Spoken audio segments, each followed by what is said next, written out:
A bit of intro in your life. Ladies and gentlemen, welcome back to the episode of episodes. Hey. Depressed together.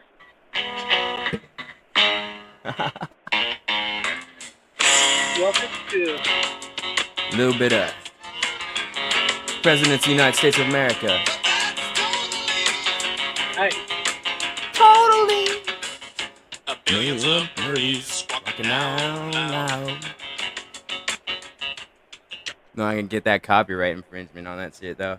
It'd be so funny though if I found a way to like rope it around. Oh wait. Once again in the house we've got our Texas orphans. Yay. Hi, Yeah. Orfam. And we guys are we all love and support the carefree future of Texas. You know, all the millions of unaccepted and whatever. That's right. It's some kind of problem over there or something. And now back to the program. Not enough aborted. Something Hey, I in the like your works. name this year. I'll stream in your yard. That's funny. Thanks, man. Appreciate that.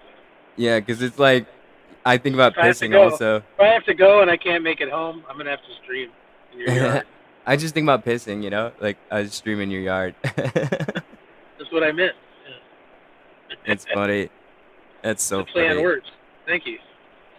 Appreciate So last night I went to the event because they said that I didn't like basically if you wear a suit, you didn't have to pay for your time. Oh, So I went Nice. pimped Yeah. out in my suit looking good, and then I had my Mariners Father's Day hat on, which everyone always loves. Totally makes me look like a gambler, you know, like a horse track guy. It's a good Oh, hat, you know. I get a lot of compliments, and I was actually the only one that had the hat. Some of them were doing the sunglasses thing, and it was like Italian theme, basically Godfather theme. So like Nathan hosting it, he kept putting the fucking cotton swabs in his mouth to try and be more like doing the Brando thing. So it's pretty funny. Toward the end of the night, like I was asking him, I was like, "Oh, dude, you commitment, good job." Like, but how dry was your mouth? He's like, "Oh, I had to go to the bathroom a few times and like with water." It's like new respect for Brando, huh? You know, as far as dedication. Yeah. Marlon You know, because Brando? he had like the gauze strip shoved in his cheeks so he could pull off the Brando better, or whatever his name. What's his Okay. name? Michael Corleone, I think. Coloni. Yeah, Corleone. Yeah. Paramount Plus has like a roughly based TV show that completed, and it's about the making of the Godfather movie. It's kind of interesting, like backstory for Paramount Studios. I thought, Oh, like okay. those dudes were total sleazebags. It's wonderful. My girlfriend wants to know what's for dinner. Knowing you, probably I some wanna know. fish, maybe broccoli, or some type of greenery for sure. No, I don't make that fag shit. Come on, man, you make that kidney appropriate stuff. Ah, fuck all that. You- Gangster. I only have steak. It's so not Can't true. get You back made on the- salmon on one I of these accidentally got casts off the- before. I actually got off the screen somehow. Now I can't figure out how to get back on it. Probably pushing a few buttons. Casey will be back, folks. Technically, that's the difference between me and Casey. I'm casting from home. He's got a computer. The problem is he doesn't have the ability yet to transfer it appropriately with the visual. So like when he's on his computer, we can hear him, but we can't see him. And I attempted one time to have it be where it was his phone and then that, and it didn't link up well. But and Man, I'm sorry. I don't know what happened. I pressed a you're button. supposed to do your tagline. And And we're back! Yeah! Those motherfucking kids are in the house.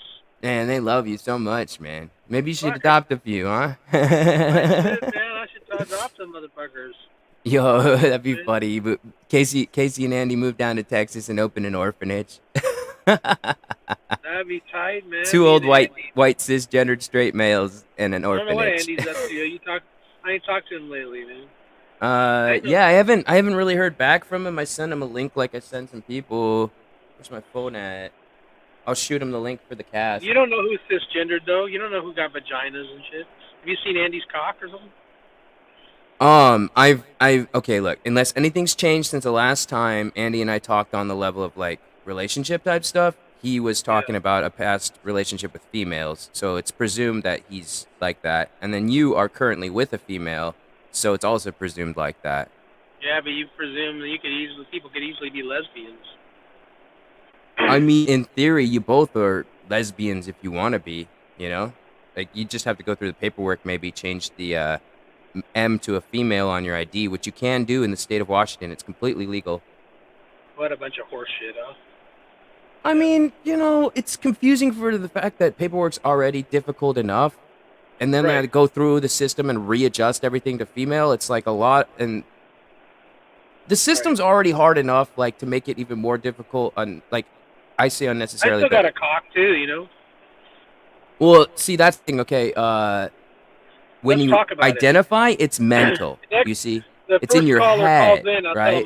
It's how you feel and such. So, even though you have a penis or a vagina, how you feel inside, how you see yourself when you look in the mirror, etc., is the opposite. Nobody cares how we feel. Us personally, yeah, I don't know. Nobody really. I don't care. We don't care how anybody feels, unless we really like them a lot or feel sorry for them. Oh, falsified compassion is through the roof these days. Yeah. Yeah. When my adoptive dad died of cancer, actually, I really had a big wake up call, and it changed my life forever. Cause up to that point, I would be attemptively compassionate with people when they would lose family members, especially parent stuff, and I'd be like, I'm sorry for you, like that kind of thing. But then when you actually lost then it's like, oh shit, you were being kind of a dick because you had no idea what it feels like.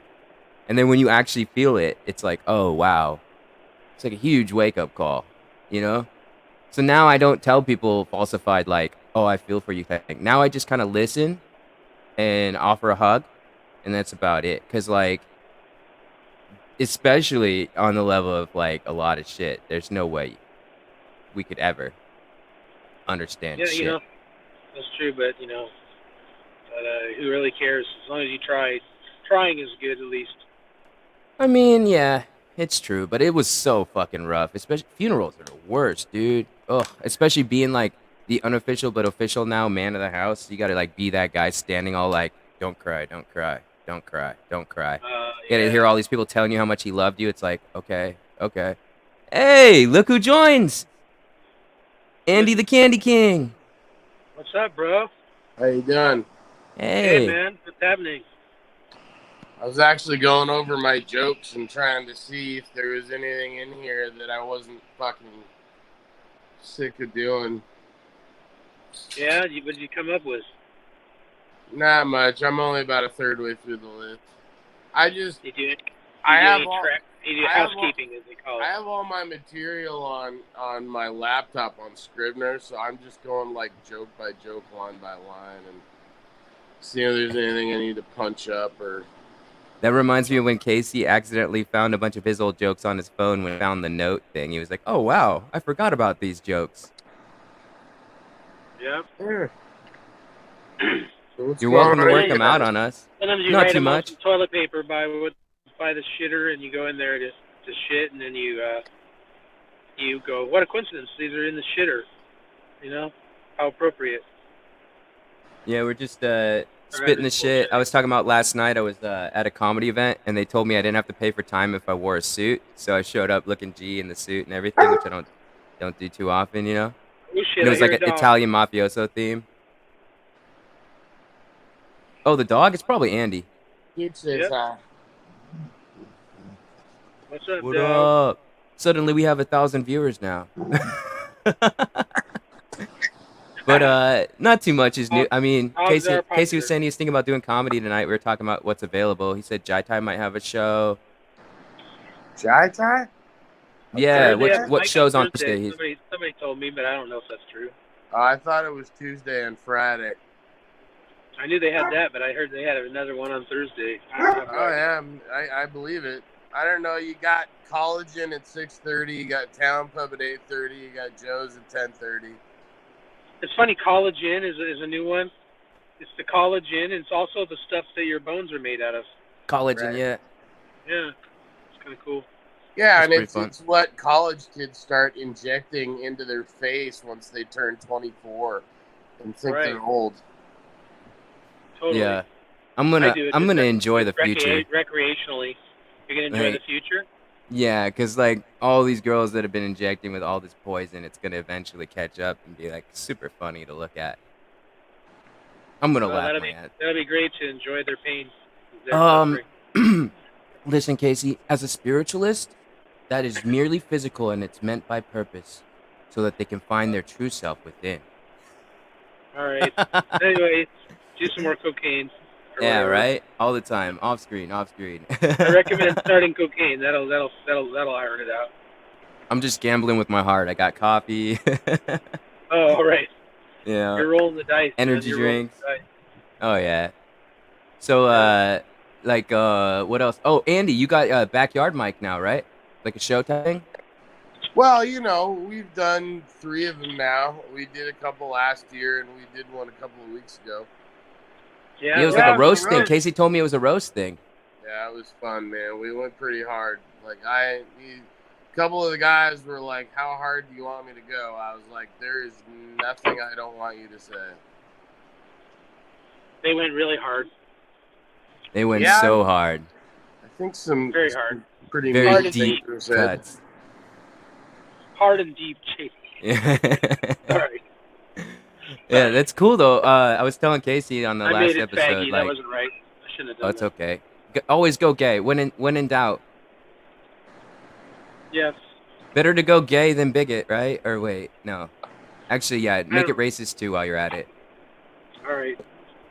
Just say all the Easy for most me. fucked up It's shit. easy for me because I am so very racist. Yeah, right. Number Yeah. one. Yeah. No, Casey mentioned your backyard mic because I'm thinking about getting a couple comics together from LA and bringing them up to Seattle and doing like some shows with like Eventbrite ticket sales and stuff. And like that's kind of how the backyard like show type thing you put it on Eventbrite, the website and stuff. Who are these jokers?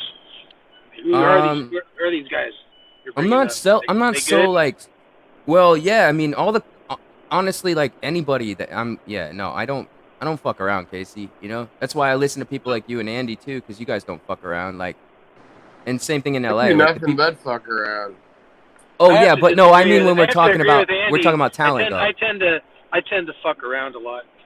All right, boy. All right. But I know all what you- right, but I know what you okay, mean okay. still. I know what you mean still. Leave it to the one comic to take comedy seriously. Fuck me.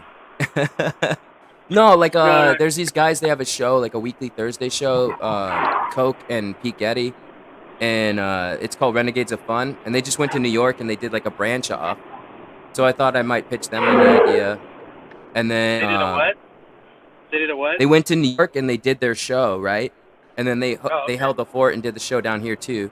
So now every okay. Thursday they actually have New York Renegades of Fun branch off. They kind of franchise like that. So I was thinking maybe they would be fun to bring up to Seattle and consider doing that too. Pretty cool. You know what I did today? Well, wait, you were asking about the talent. I'm telling you real quick. The other one Oh. is there's this guy. He's pretty cool. He's friends with Jeff Dye. So remember, I was telling Casey, like, especially if I could get Jeff Dye on board or something like that crazy, like, I think selling tickets would be a lot easier. But this guy's really cool. He's in Phoenix right now. He just got another show at CB Live, so that's pretty good. Oh, all Like, right. He's from San Francisco. He's a comedian from San Francisco. Oh, all right. I've been All there. right. Anyway, what are you up to, Casey? And I just cleaned my fridge. It was getting out of hand. Finally had to clean it. It was like, God damn, there's a lot of shit in there. You know? It was getting to be a problem. I was like, I kind of feel like I got to move out since the fridge is too dirty. I'm talking Yeah. talking to two Zordons right now, man. You What's both a remind Zordon? me of Zordon, man. The Those, dude like, that white gives the guys with Power big heads? Rangers. Yeah, the Power Ranger dude. He like, I that give a you comment on 5 my hairline? teenagers, randomized colors, certainly not based on race. Is that a comment on my hairline? Is that what you're throwing shade? Are you throwing Nah, complex kinda. shade that's too complicated and cool that I can't understand it? I'm saying That's the the main worst, difference between you, Andy, and Don Barris right now is only 2 things: facial hair and glasses.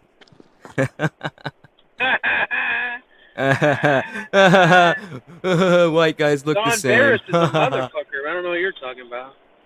He's a motherfucker. Oh yeah, Andy's a Barris is motherfucker too. No offense or anything. yeah. Andy, I know last time I talked to you, you was saying that you have officially your car is like badass now, but now you have to give it in.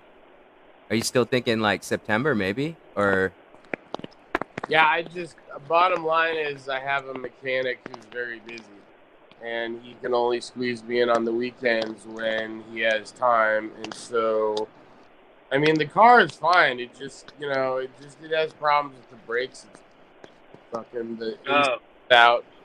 There's nothing really wrong with the car necessarily. It just needs shit, and it. I thought you said it just set you back with moving fees. Like it was like, oh, that's the money you were using. Fucking mechanic, because every time I've gone to one, they've just fucked me over so hard. So I just don't trust them anymore. We need to get you a good Italian friend. Are you able to drive it and everything? Everything's good? He said the brakes though. Drive it. It just needs work. That's all. Oh, gotcha. Yeah. But that's like, other than that, you're ready to go, like move wise. I mean, the thing is that I need that work done, and then I need to pay for that work, and then I need to, save up a couple $1,000s. So we're thinking, 2024 probably, give or take. I'm open this fall sometime, maybe October. I'd like that very much. Casey's on board to come down to LA at least, so we could do like a show out here for you guys. That'd be fun. Yeah, why not? Yeah. I mean, definitely. It's like comedy out here is kind of interesting, man. Like there's literally like multiple mics every single day. But yeah, I'm always hearing about how like they're hard to get in on though. Like the shows, like having shows. Yeah, that's like you guys are probably already for shows, but that's the hard part is getting on shows essentially. Because the difference between the show and the mic is a mic is like a mic. Anyone can come basically and sign on and stuff. Hey, listen, Casey. JD's explaining us the difference between a mic and a show. I want you to hear this. Oh yeah, All right, sorry, I didn't know what. Now a show is mostly the exact same as the mic, except less comics, and the same comics you see at the mics on the show now get more time to tell you. So it's like watching them at multiple mics in one mic. Otherwise, it's usually at a restaurant and there's some audience draw, and they'll usually try and get at least one headliner that actually can pull audience. Some people really like to hear themselves talk, and I relate to that. But I don't like to hear every single thing I say. Like, there's some things I say that are just, all right, that was a little stupid, you know what I mean? Some people really love to hear themselves talk. You know what I mean? They love all of it. Whatever, as long as it has the sound of their voice to it, then it's fucking gold. I wish I had that feeling that like everything I said was like, that's shit. I'm the shit. I'm just the shit. Everything I say is shit. Like Joe Rogan, like how every time he talks, it just sounds like he knows he's just shit. And that's what I'm for. I'm your hype man. Gotta tell you, Casey, you're awesome every time. Yeah, I know. When you talk, you seem to like have that confidence that there's some. I mean, when you've been watching comedy as long as I have, you guys have done this. You have been. Like, I like your comedy, man. I support you because you actually are talented. But also, you're one of the few people when I was in my own home city that treated me normal like that. Like, you saw how at Jai Tai the people be weird. It's just weird. And, like, you were like, hey, what's up, You were just polite. Yeah. It's the same thing. That's why I like your joke about Jake. Because you guys are talking about gardening and everyone thinks he's crazy and shit, Oh, yeah. Jake's cool. He's doing good. Yeah, Andy, have you gone to Jake's his mic at the restaurant yet? You gotta go to Jake? Yeah, he's got Wednesday show, I think. Well, there was one at like a bar that's like not going on anymore. Did he stop doing it? But that's been gone for like months. Oh yeah, he did the In Between pub down in Kent. Yeah. So he stopped doing it then? I practically got in a fist fight at that place like at least 2-3 times. Oh, it's dope. Tell me those stories. That sounds funny. Well, here's the thing: is that it's one of those places where it's just like you're at a bar, you know, people are eating, drinking, talking, playing pool, and then all of a sudden this dude fucking sets up your PA and starts yelling into it, and everybody's kind of like, "What the fuck is going on here?" So you know, you do your fucking jokes and you do your shit, but nobody gives a fuck, and everybody's talking, and it's like, well, you can't really tell them to shut up because you're interrupting them as much as they're interrupting you. And so finally one day, I just said, well, you know, as long as nobody's going to notice, I figure I can do as many abortion and suicide jokes as I want.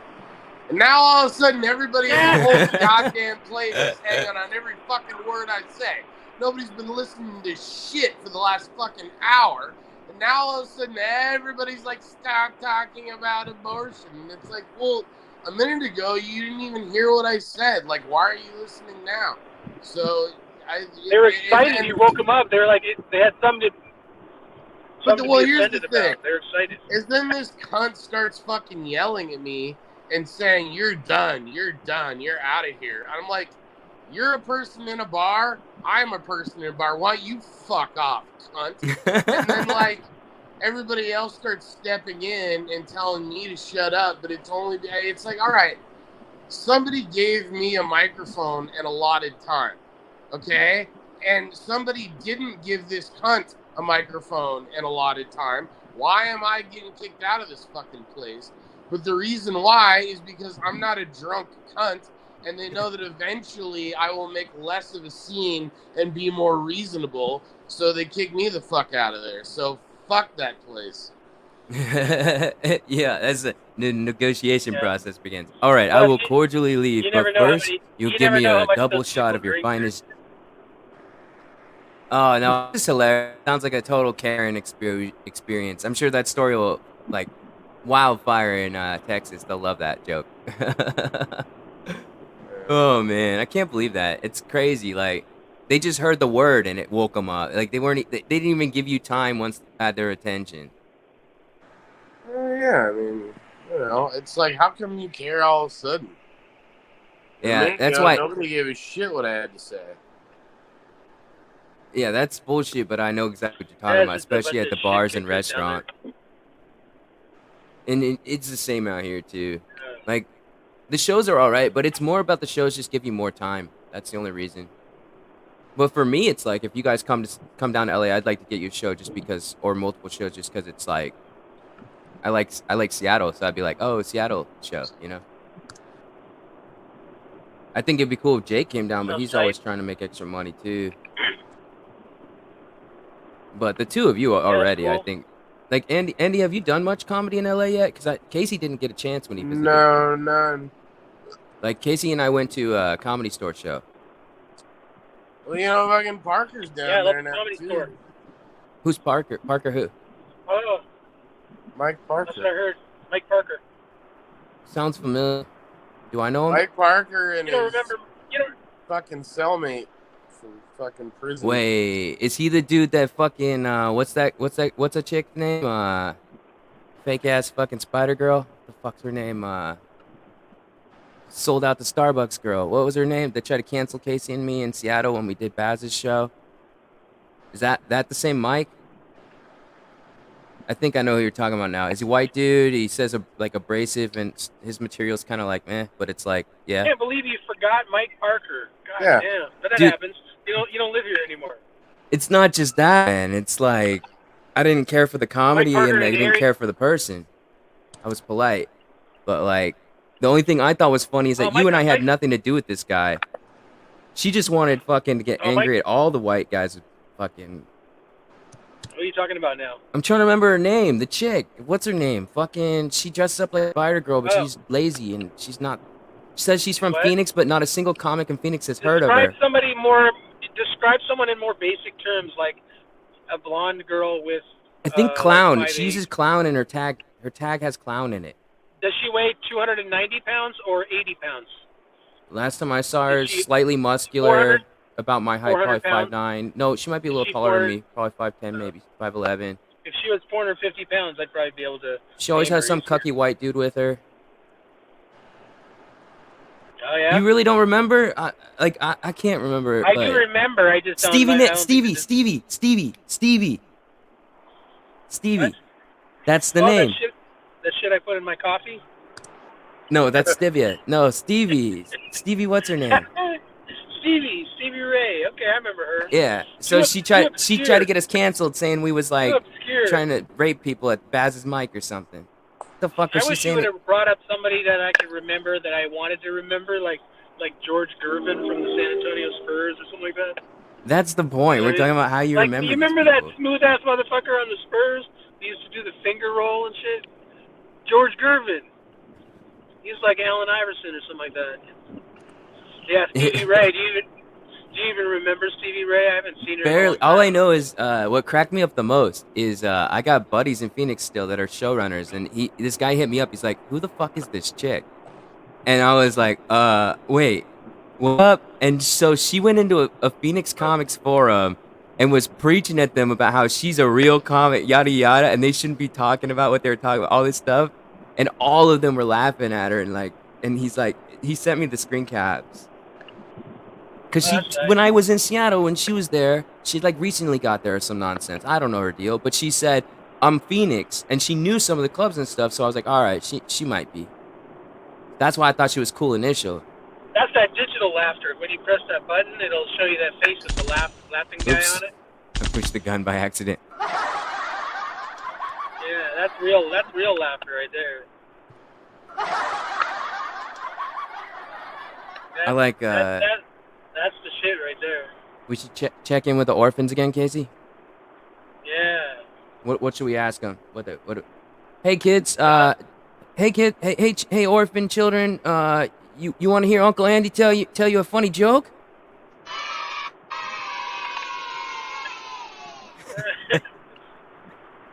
I don't know why, but that shit cracks me up. I think it's hilarious, dude. All the unaborted children of Texas, man. Anyway, let's see. Where are you on your way to, Andy? What are you going today?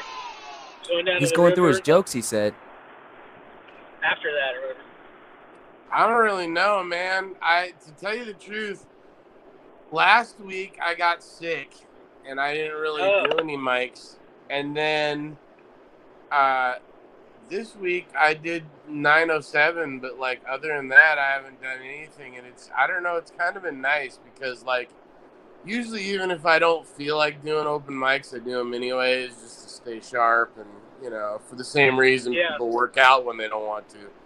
And but I've been really trying to like put together like a set that is both new but that I still like, or something that I still like but isn't all fucking played out. So that's why I've been going through all my jokes. So as soon as I actually like put together like a 5 minutes that like I'm not embarrassed to do from the get-go, then I'll get back out there. But that might not be until next Monday. Oh, He sounds an awful lot like you, Casey. Yeah, I know. I like to do that too. Marinate the idea until I think the idea is something that I want to present. Well, and you get bored of your own good jokes and material too. Like that's too. Like the other day, that's what I was trying to tell you. Like you didn't want to do the mic even though you had a fresh audience because you're like, nah. Oh, I don't think necessarily. Maybe Andy too. He told me that one of the reasons why not to do it isn't necessarily all boredom. It's also because not all wanting to have the set go well. Even if it's a mic, we want to have a successful experience. Yeah, but you were saying it was a bunch of black kids from O'Day or some shit. Oh yeah. And you were like, I didn't want to work my new material on it. No, that's not the reason why. I just didn't want to. But I was telling you though, and you did tell him. I think your jokes are funny, but those are your old jokes, is all, you know. Oh yeah, I had a couple of new ones that I've been working on. That were mixed. Like I haven't even been fucking doing material lately. I've just been fucking going off the handles on the stage. Just comics, like roasting on, like playing with the scenery and shit, you know. Yeah, that works for you. Well, Your yeah, because style. it's That's your like a. style. Well, I'm working to get in the show racket. Even with the minor shows that aren't no big deal, it's still like more experience with an actual show, you know? Like I don't know. I'm working to get that job at the Comedy Store. That's what's gonna be the best thing in the world for me. Yeah. Can you imagine me a You're more like doorman, a. You're Casey? more like a. Huh? Imagine me a doorman, Casey? Yeah, definitely. You're built. You're made to do something like that. Yeah, I bet you could open a door. I bet you could close one too. Yeah, right? The Yeah, man. best part is You're there's no strong enough. doors to worry about. It's Everything. just You got good arms. You got good arms. Wait, No, did you do wait, Andy, did you do any shows in LA? I forget if you said. No. Okay. And then Casey didn't either. We just went. Did you go to a Comedy Store at least and see a show? Like, have you done any comedy type stuff when you was in LA? What? I know Andy said he ate a taco from the truck and it was awesome. Yeah, I had one taco, got a full tank of gas, and kept on going. Okay. That sounds damn, dude. Okay, that's gonna be so much fun then. Because I mean, that was during lockdown anyway. There was less comedy in LA than there was in Seattle back then. Yeah, there wasn't much going on.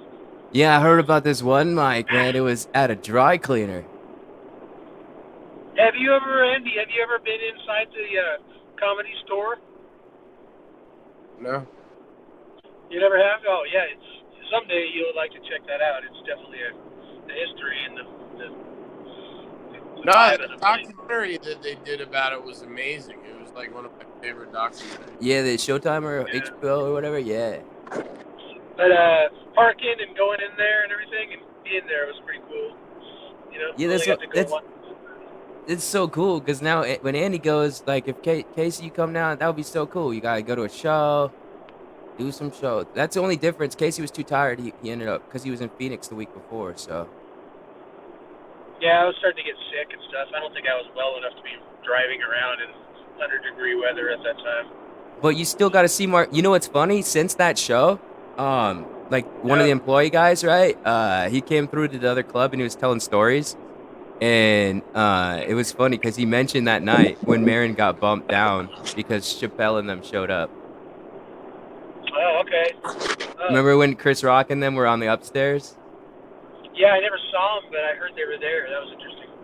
Yeah, but you got to see Mark Maron. Same building. Yeah, I got to see Mark And Maron talked about it. Yeah, he did. Yeah. He said he was a little acting like a bitch because he got moved to the other room. Yeah. Yeah, and I found out why. So the regulars that perform at the store like that. So lately, like for example, Leslie Jones keeps showing up, and she's like throwing her weight around, thinking that she deserves that she could just go up on the stage like it's not a place where there's people workshopping and working. So it's kind of interesting like that. That's actually why Maron was upset, because of the fact that that's his home or whatever. Like, it's, you know what I mean? That's funny. I didn't realize it's like that. So like certain comics that are their regular slots, like they kind of expect more in a way, which kind of makes sense, you know. Yeah. But then people will just randomly show up and they'll be like, "Yo," and then there's the management's got to make a decision. Like, shit, do we want? Okay, we got to, right? Like, people like Dave Chappelle, it makes sense though, because he's like he started there and stuff, you know. And Chris Rock and Bill Burr, those kind of people. Bill Burr didn't start there. I think Bill Burr is Boston comic start or New York, right? No, but I mean he's still like someone who. No, Bill Burr might be an example of a person that would show up trying to get up and be like, "Yo, I'm Bill Burr though." Yeah. Yeah, because Leslie Jones didn't get her start up there, but she shows up like that. Because like the comics were starting to get mad because Leslie was coming like every week, and, like get up more. And so there's like a certain amount of like esteem about that fucking venue where they're like. That's funny because around here people get upset too, and people walk in and get on the list, and they don't have to wait to sign up. It's the same thing all over comedy, just a different version of the same shit. Yeah, it kind of is, isn't it? Yeah. You know. It's all good. It's like well, people want to walk in and have no line. I get it. I'll be like upset that I got bumped. But then if I get to be the guy who walks in and then I don't ever have to wait. I walk in and people are like, "When do you want to go up, sir?" You know, good to see you. oh shit, can we find a bitch for you to suck your dick and everything while you're here and everything? I'm So I get I understand the whole spectrum of those things. I'm more I just like thought it was funny that I was down in California and I saw Chris Rock briefly in that club, and then 2 Yeah. days later that thing happened with Will him Smith. slapping at the Oscars. Yeah. Anyways, I'm going to play. Andy, me and you should go play some do some horse racing thing again soon. Yeah. For sure. You're down to it. You're down. I'm more Not this weekend. Got something going on? Too hot? Yeah. Yeah, it is pretty hot. Yeah. As soon as it gets below fucking 80, All right. even 85, I air would even conditioning deal in the with casino. 85. My car, when I got in here to drive, it said 95 on it. I was like, oh, fuck. But I just didn't want to be inside the house all day. I was doing a lot of shit. Yeah. Did I mention I cleaned my fridge? Yep. That shit. Holy shit. God damn. You never answered should've what's done- for dinner though.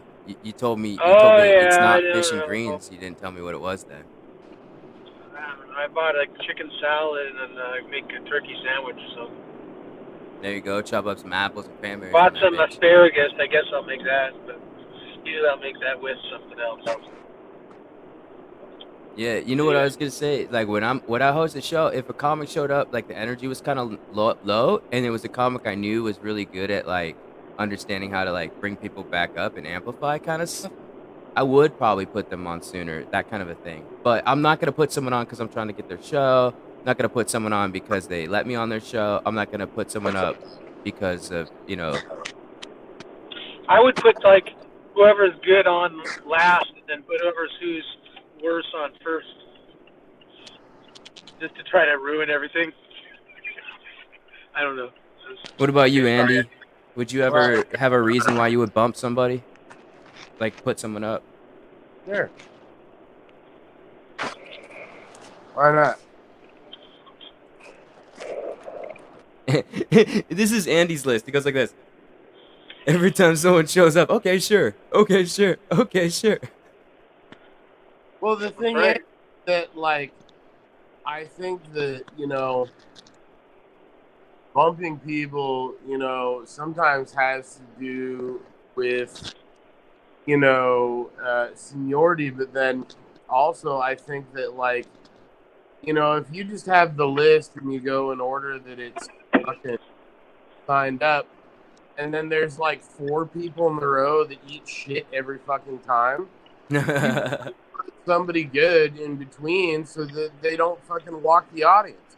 Because if you have 4 shitty comics in a row, then everybody fucking leaves, and then by the time it's your fucking turn, everybody's gone. So you got to do that. They should put those 4 people together and make them be like a group and call them the shit eaters. Like a doo-wop group, but instead for terrible comedy, each of them does joke. It'd be funny though to tell them though. I don't know if you guys know, but we're gonna put you in a group and we're gonna call it the shit eaters. And they're like, "Why are we called that?" And they go, "Oh, that's because you always eat shit. you unfunny hack." Jeez, Casey, I like you get kind of mean when you're healthy. Mean? What do you mean? I'm happy and smiling. What are you talking about? No, I'm just cracking up. You're like, yeah, we'll tell them too, though. We'll be like, no, you guys are so trash. You're shit so much. Eat shit. Eaters.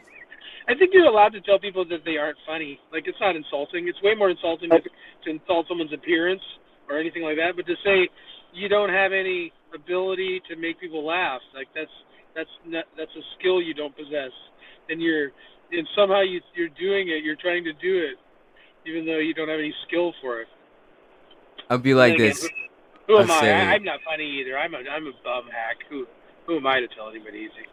I would tell them this. So I didn't laugh personally, but Jim over there was laughing his ass off. However, I need something to be understood. Jim loves terrible, terrible comedy the best. He likes bombs the most. Like that.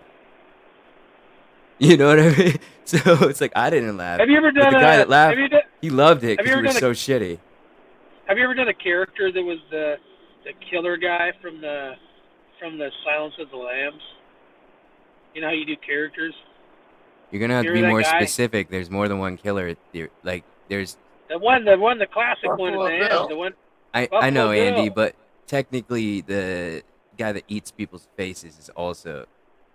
Oh yeah. No, you don't look nothing like Sir Anthony Hopkins. Oh, You, right. you have a yeah. you have a physical resemblance to the Yeah, Buffalo Bill But character. I could throw chicken skin on my face and pretend to be Jim Carrey and the Cable Guy and do the whole. like Buffalo Bill didn't have the upper body strength to throw somebody in a van. Sure, yeah, you'd have to work out to do the role a little bit. Sure, If buddy. I vaguely remember, I think he sounds like is it like he puts the lotion on. It's something like that. He puts the lotion on this. I don't. He had like a Yeah. weird lotion. Yeah. He had kind of a weird. Or she But actually he wasn't puts that? on but he puts on lipstick. You know how he used to put on lipstick? It's right. He wants to be a woman. He puts women's skin on. Yeah, and remember sometimes at night when we were doing the cast, you'd put on lipstick and shit, and you'd get all fucking Ziggy Stardust on us and shit. Remember Yeah, I do that shit to fuck around for sure. I also put like entire. I don't know. I don't bananas- need to know why. I don't need to know why you do it. It's your business. You know, but it's, you know, we all. I don't know. I never put on fucking anything interesting. I just wear the same dumb shit all the time. But I think you That'd be should fun. do it. That would be a I should do funny more fucking drag? video. do No, more like drag? a video of you doing like basically the equivalent of a 5-year-old doing makeup on themselves, like JoJo Siwa times infinity with glitter. you want me and to all dress up like a? You want me to dress up like a 5-year-old? Casey, no. Okay, what I'm saying is your makeup tutorial is literally you doing a fucking stupid shit on your face. Oh, okay. But you're taking it seriously, like you're the best ever at it. All right. That would be Well, funny. What do you think, well, Andy? I whatever. think that'd be pretty funny. I see Casey like putting on makeup, but it's all fucked up, but he thinks it's good. That'd be I funny don't know. to go. Yeah. I feel like I don't know. Tom Segura, he calls that dance moves, and I don't believe in dance moves. Like in Oh comedy. yeah. Oh, you mean like gimmicks? Like gimmicks, kind of. Yeah. Yeah. No, I wouldn't So- do it as a stage act. I don't think JD meant it as a stage act. Did you? Oh no, I meant like sketch. Yeah, like yeah. comedy. But yeah. Single one and done video. Either way, I don't like that faggy shit. I was gonna say I Andy's want to be more the of a last weekend guy who update. just calls. I want to be the last guy who just has rigid guidelines of what men and women should do and what they should wear, and things are faggy if they don't fit in that. I want to be like. I'm not like that, but I want to be more like that. You Instead of remember a being less- time? Instead of being less like that, like everything's telling you in society to be more accepting, no matter how gross it is, accepted. I want to be like, no, I'm not accepting. That is not. I don't accept that. But ultimately, I accept when anybody does because it's their life. Do whatever the fuck you want. Just because my eyes don't like it, don't mean shit. As long as it doesn't hurt nobody. So I'm liberal, basically, but it doesn't mean You- I have to fucking like the shit. You aspire to be more of a bigot. I can respect Yeah, that. I feel like you can feel bigotry. You can feel like I don't like that shit. That's not me. But you don't have to say they can't do it over there. They can go. They can have their little club where they do that shit, whatever it is. You have high aspirations of closing your mind more. Yes, take it from here and just shrink it a little bit. I can respect a man with dreams of getting inside an even smaller box. Why not? I mean, I'm in near the end anyways. Who gives a fuck? Oh, yeah. Yeah, that's too bad. But I'm glad you're out of the hospital. At least that shit scared me a bit for a second. Thank you. Yes, it did was kind of. not good. But then when you got the fentanyl, it became slightly more humorous to me a little.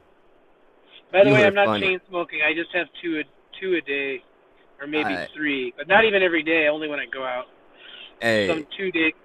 I'm just saying. I just smoke when my girlfriend's not around. And I can sneak one. forget about it. The Italian theme was pretty fun. What's that, Andy? By the way, I've turned into an actual more of a bitch because I'm actually literally terrified my girlfriend will come home and see me smoking. Like I realize, oh shit, I'm in the car and near my house. She could just drive up, and I forget. And I go, that it'll be a big deal for her. She'll probably cry or something. You know what I mean? But I'm like, I gotta have my own little. I gotta have something I do that's bad. Andy, what were My you whole saying? life- Oh, sorry. No, you're good. Andy was going to visit me in the hospital, but it just didn't coordinate. It wouldn't have been fun for you anyway, but it would have been. Sorry, I mean, whatever. Who cares? I wasn't there that long anyway. I'm sure. What were you saying, Andy? You were saying something. I don't know. I don't remember. Okay. He was saying Casey's got verbal diarrhea and he just can't Nah, stop. it's the feedback thing, so it just makes it. Sometimes you get verbal diarrhea so much that at the end you feel like you need to wipe your mouth. You know how like you wipe your ass when you're done, you like with diarrhea. I mean, I hope you wipe your ass, JD, when you do that shit. You know. I You find wipe your ass. amphetamines Okay. help me. All right. When I do amphetamines, I get more like capable. Shitty. No, I mean less chattergatty. I'm the opposite. Oh. Like white Oh bitches, yeah. when they do amphetamines, get even worse. I'm different when I started using them, like when I'm on efficiency levels. Just playing. But I just hope Andy gave you a big old hug when he saw you. I'm glad you were able to go out to the show. You know. Yeah, we didn't embrace in a classic sense, but he expressed some love, and he was high on mushrooms.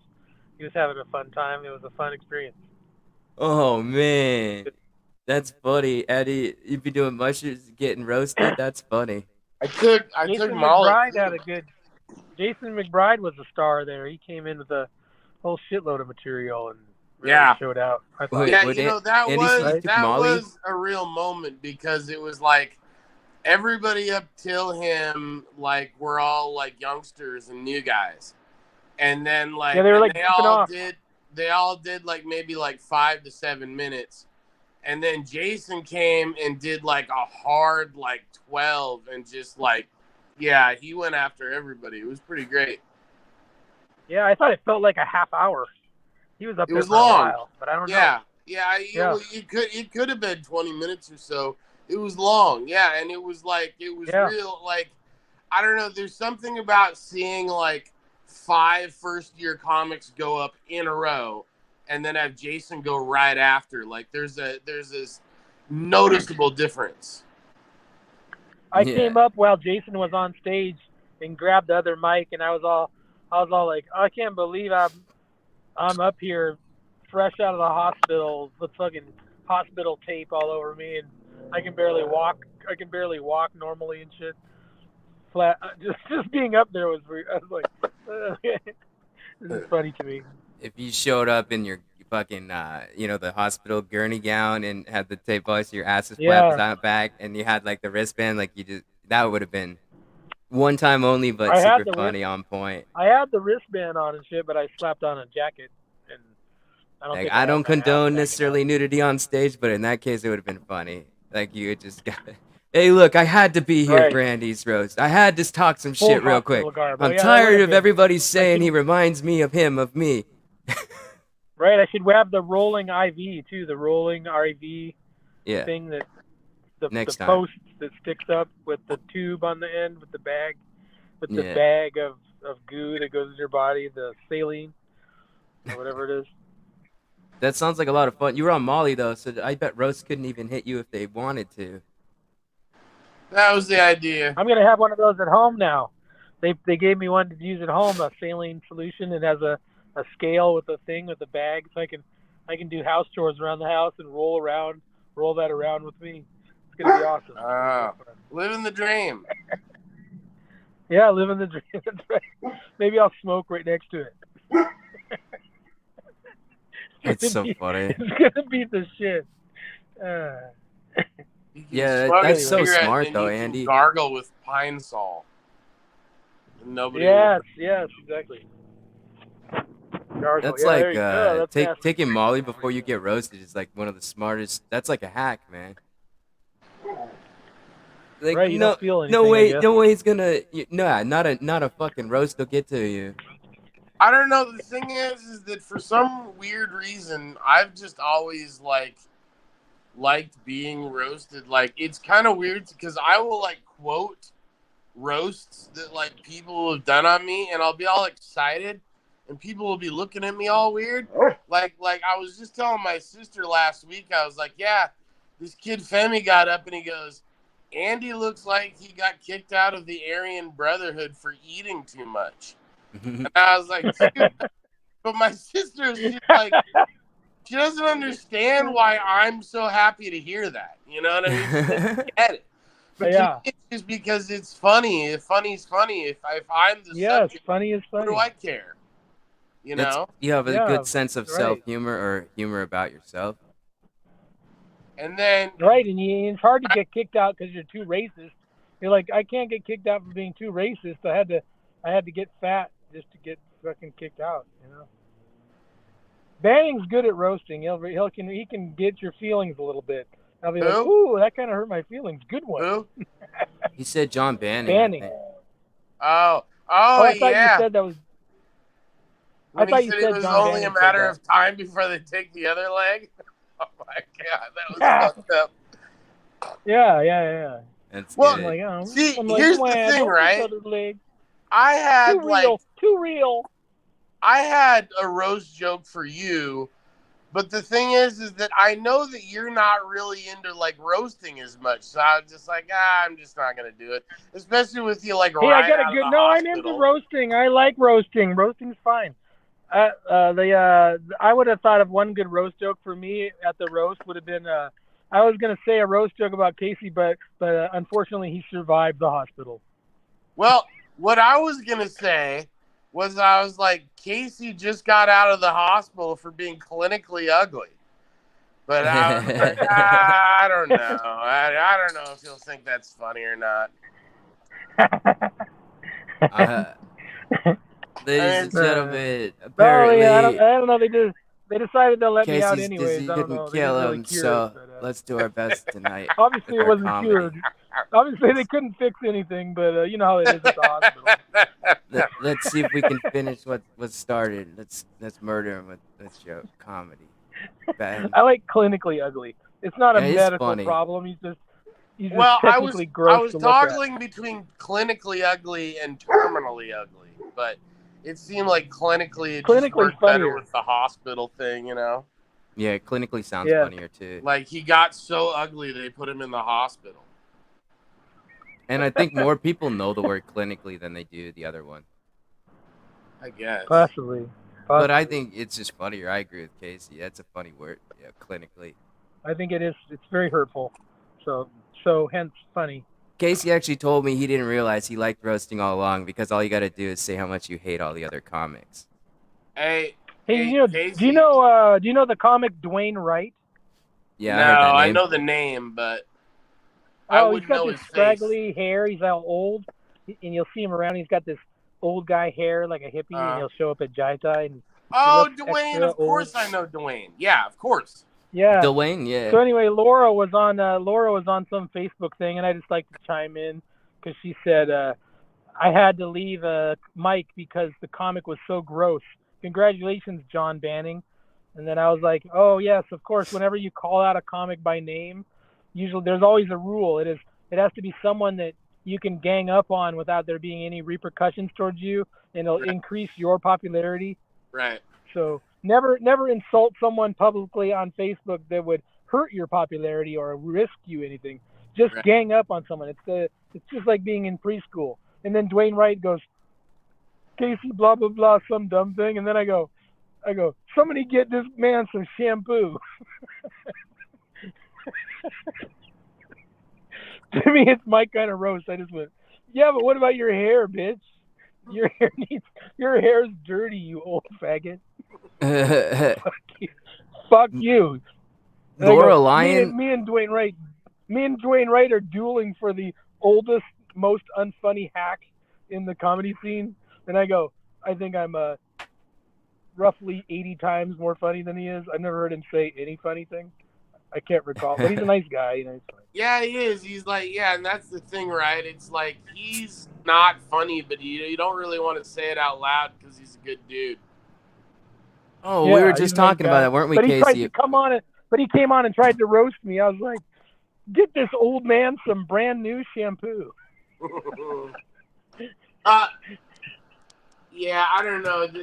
You know, another thing about Dwayne, at least from what I can remember, is at least like he goes up there and attempts stand-up comedy, which I respect so much more than being like, I'm a fucking lesbian that just lost 400 pounds and I'm 29 years sober.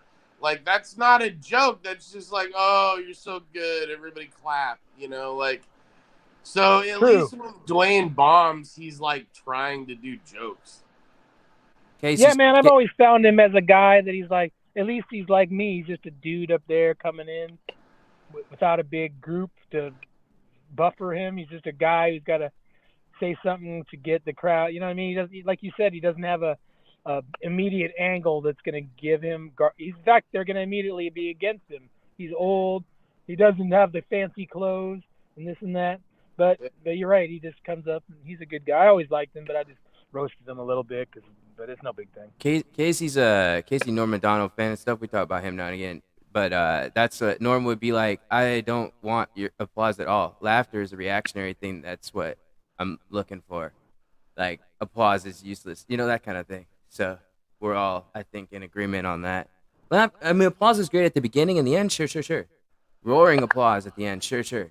But during the set, I'm not looking for people to clap just because, you know, it's a useless affirmation for a real comedian. Because they like what you said. But if it's a person using trigger words to get the applause, then they're weak ass already because the applause is good enough for them. They don't even need laughter. That's fucked too. Like, I don't know though. I'll have to learn the difference between applause and laughter first. To me, it's the same thing. It's hands getting together like this and clapping. I try and like lose all of myself and just consume it through comedy, so it's different things at different times a lot. But I find like the clapping comes from me when it's like a dead on thing, or if it's like a applause break type of thing, like they're transferred to another one, and then all right. Sometimes also people wouldn't get the joke, but I get it. You know, a lot of people tell jokes that are too sophisticated. Come play some poker, man. We could lay down some thingies. Oh, did Andy take off? Nah, he told his phone down. He's probably going to do something real quick. Nah, I just fucking set my phone down. This particular segment in general has been brought to you by good old-fashioned A&W root beers. Good job. Poured in a cold mug. You can slap a little ice cream in there? Well, actually, matter of fact, also brought to you by lovely rum chata. Pour your rum chata into your now you're starting root beer. That's what's going on. And now you're gonna come over to the this is what we call a verbal diarrhea. Poker a little bit. You gonna head over to the Red Dragon over here and play some poker? Who are you talking to? You can't hear me, I don't think. He's talking to you because that's way too far for me to come up for. Red Dragon to play poker? What about it? Yeah, I was wondering if you want to come play some poker. Tonight? Remember you said you wanted to try it out? Yeah. Yeah, if you want to. Yeah, when? Yeah? Yeah. I don't know. I'm here now already. Oh, where's the Red Dragon? Oh, it's on 220th and Aurora Avenue. 20th and Aurora. That's fucking deep. Yeah, I don't think far. I would be getting there anytime soon. You know what I mean? Okay, maybe we'll play down at the Fortune in Renton sometime instead. Yeah, we need a little more planning for that. No problem. Yeah, the Fortune down in Renton is a good place. I almost never go there, but I'm meaning to, so that'd be a better place. Yeah, I brought other people there before when I was a Lyft driver. I like this setup. Oh, yeah? See Andy's kitchen cam type thing, Casey? It's pretty swell, huh? That's tight, yeah. Mine's like a close-up facey cam. Yeah, well, yours is whatever right now. You've done better in your car. But the point is more just idea building. Anyways, I'm going to go in here and play some cards, so I'm going to... Oh, you're already at the casino? That's what you were doing, driving to the casino? Yeah, I'm just sitting here having a cigarette before I go in. You can't smoke inside no more. And I got to respond to my girlfriend, her inquiries about what's going on. For dinner, you said. You guys have a good one. You guys have a good... I'll talk to you later, okay? Are you leaving? You want to tell one more joke? No, I'm gonna go. No more jokes. I'm gonna go inside and where it's nice and cool and get a spot at the table and try to win some money. All right, future orphans of Texas and America. Uncle Yay! Casey's gonna go win some money since your federal Take it parents are easy, spending it fellas. on Have a drugs. good day. Don't Uh, get too hot. Yay! oh, whoa! Look out, Casey. I listen to a lot of the podcasts people have, and this soundboard stuff. These are totally the ones that I hear on theirs too. Yeah. It works. I mean, it was like $80 on Amazon. Huh. Came with its own mic, and then it's like a single mixer that can do 2 mics tops, and they can do Bluetooth and some other stuff. It's working. It's good. Yo, you could totally do some cool videos with that how- setup. Yeah, how's your cute little movie star friend? What's her name?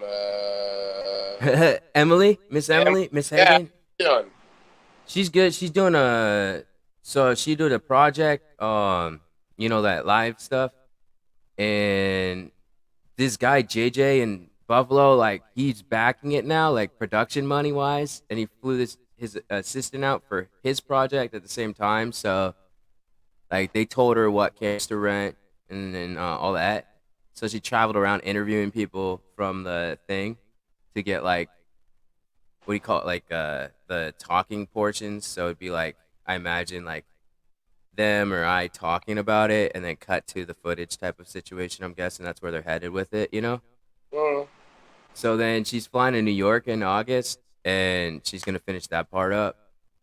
But other than that, she works at a weed shop now, which is funny because she doesn't even smoke. So she'd be giving me and the other comics, fucking giving it to us, you know?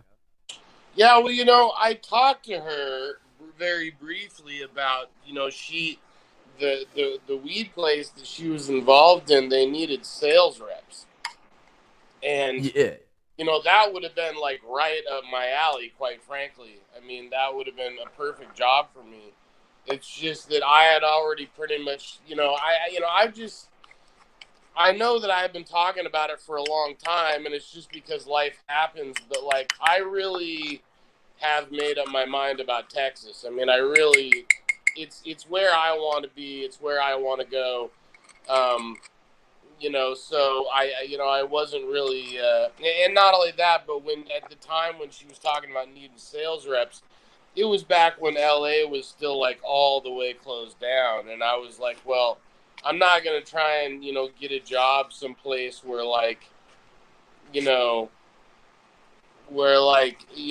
there's not even open mics to go to. Right. But I mean, they changed. had them, believe it or not. They were doing rooftop and like in certain like speakeasy style.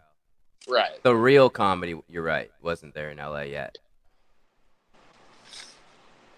Yeah, But, you could still probably get a job at a farm out here if you wanted. Like, pretty well, and that wouldn't be a bad job to have. Coachella's actually a place. It's not just a festival. They just named the festival because it's in Coachella, California. Yeah, that makes sense. So there's farms out there you could get job on, like that kind of cool shit, like working for the farm. And Yeah. so like I think it's similar to what she's talking about. And then you go to the stores like in the city. Not a lot of money, dude. I mean, sales reps, all they do is roll around, get high with people, and they make 6 figures. Yeah. You go to the dispensaries or whatnot, and Job in the weed business. Fuck that, dude. That's like fucking. Be just as well picking apples as working in a weed farm. I'm not talking about being a trimmer. No, I'm talking about what she was talking about. Oh yeah. So you would go in the city, and then you go to the different dispensaries, and like what she does right now is a few tasks. Like she'll go pick up and drop off, which is one of the ways you get the bigger check, like you were talking about. But then she also just like has to go from them for their things to help sell like behind the thing too. So it's like multi-tiered sales, you know? Right. And so I mean, you could probably still work. That's what I'm saying. You could probably still get that gig. I don't know if it's the same one, but I bet she could still hook you up if you wanted to do that. Well, the bottom line is that I've been planning to move for the last 2 years, still haven't managed to move. So when the time comes where I actually do get on the road and do get out of Renton, I'm definitely going to come through LA on my way to Texas. And if something happens in LA, maybe I won't make it to Texas. You know what I mean? Like, I'm open to anything. You know, it's just that, you know, until I find, you know, something that I want to do more, for me, Austin's where it's at. I mean, I just feel like there's a movement going on down there. And I feel like there's going to be a time soon from now where Texas is going to set the standard for what comedy is and isn't, and what's okay to say and what's not okay to say.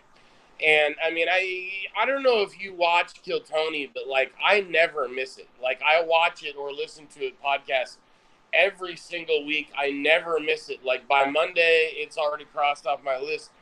And I'm telling you, man, that the shit that they say down there, it's, you know, when they talk about cancel culture and getting canceled, Tony could be getting canceled literally every week. I mean, they say shit every week that's like racist as fuck, but it's been accepted. You know what I mean? And like, that's, you know, I want to be a part of that movement down there. And it's not just Kill Tony, but just the whole style, you know, just the way that everybody's flooding down there and they're creating this really big scene. I want to be a part of this new growing scene, and I want to grow with it, you know. And the other thing is too, is that, you know, for the first few years that, you know, I did comedy, you know, I couldn't help but notice who was getting booked and who wasn't.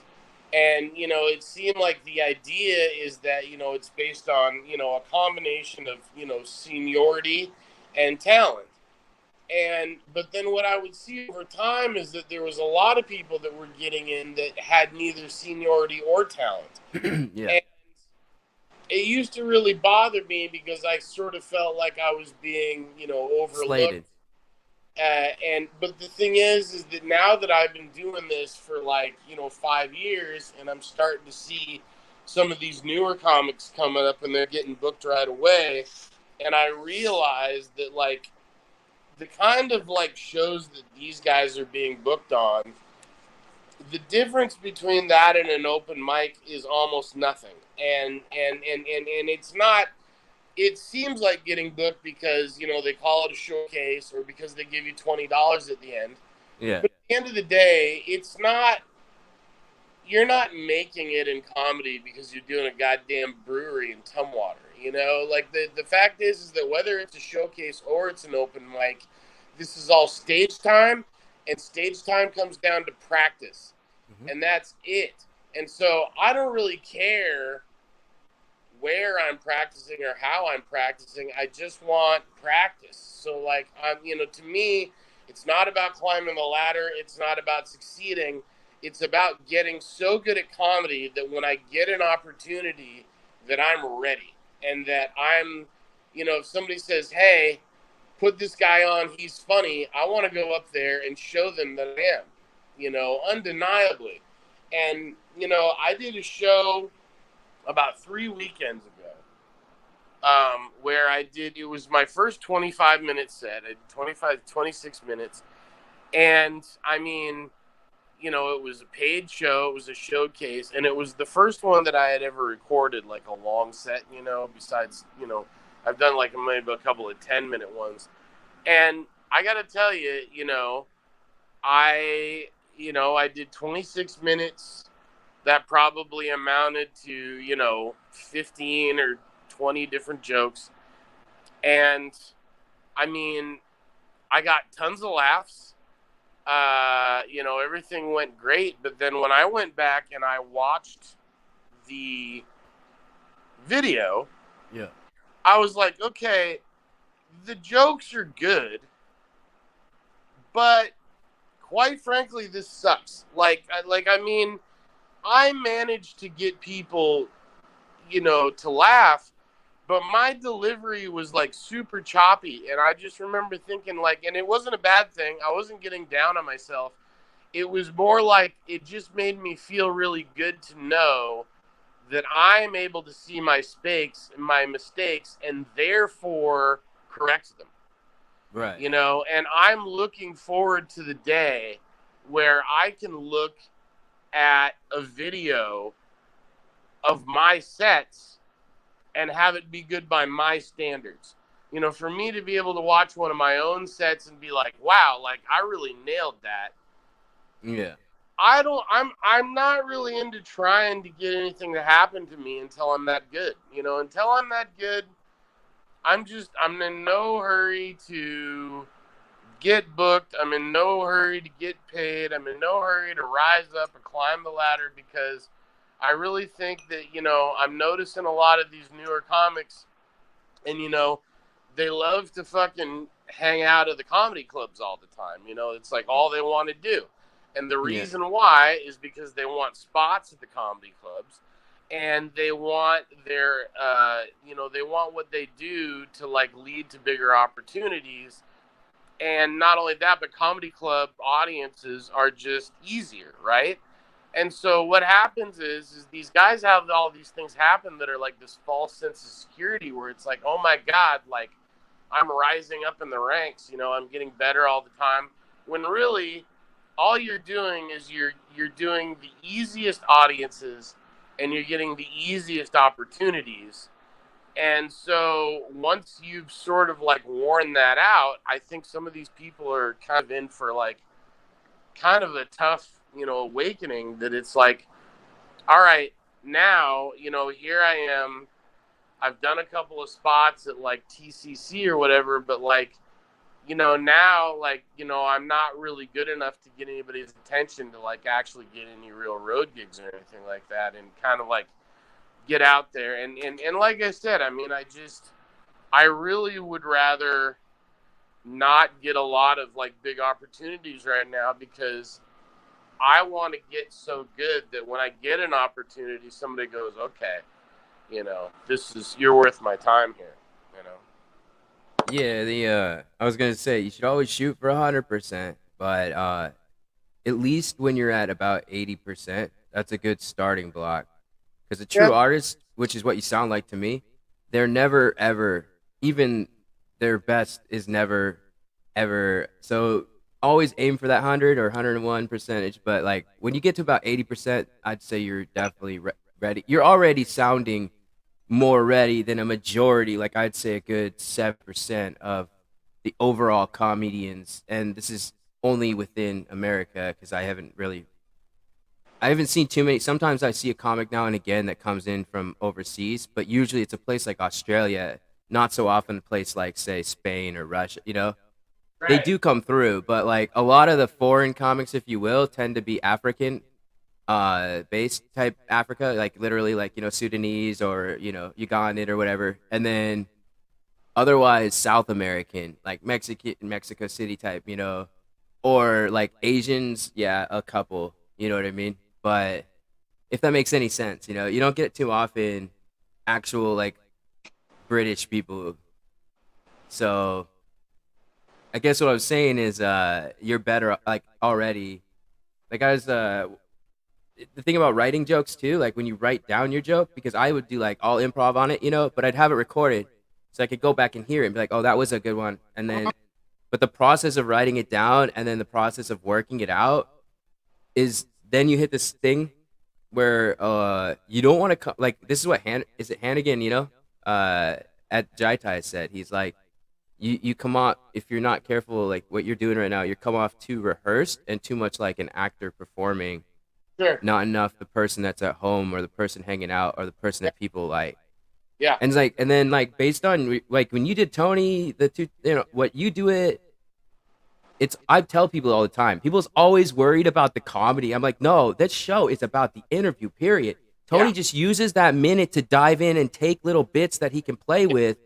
And then he observes you 24, like the minute you come out on that bitch, he's observing you to find it. Because Tony's like, I used to think Tony was one thing until I started really understanding, and another comic, LA comic, like was explaining it and stuff. But it's like, he has to be 24/7. That's why he does the menacing thing with his glass like this and like is looking and always in the back of his head, because that's his like, he's created that whole world for him. Like that's what he is.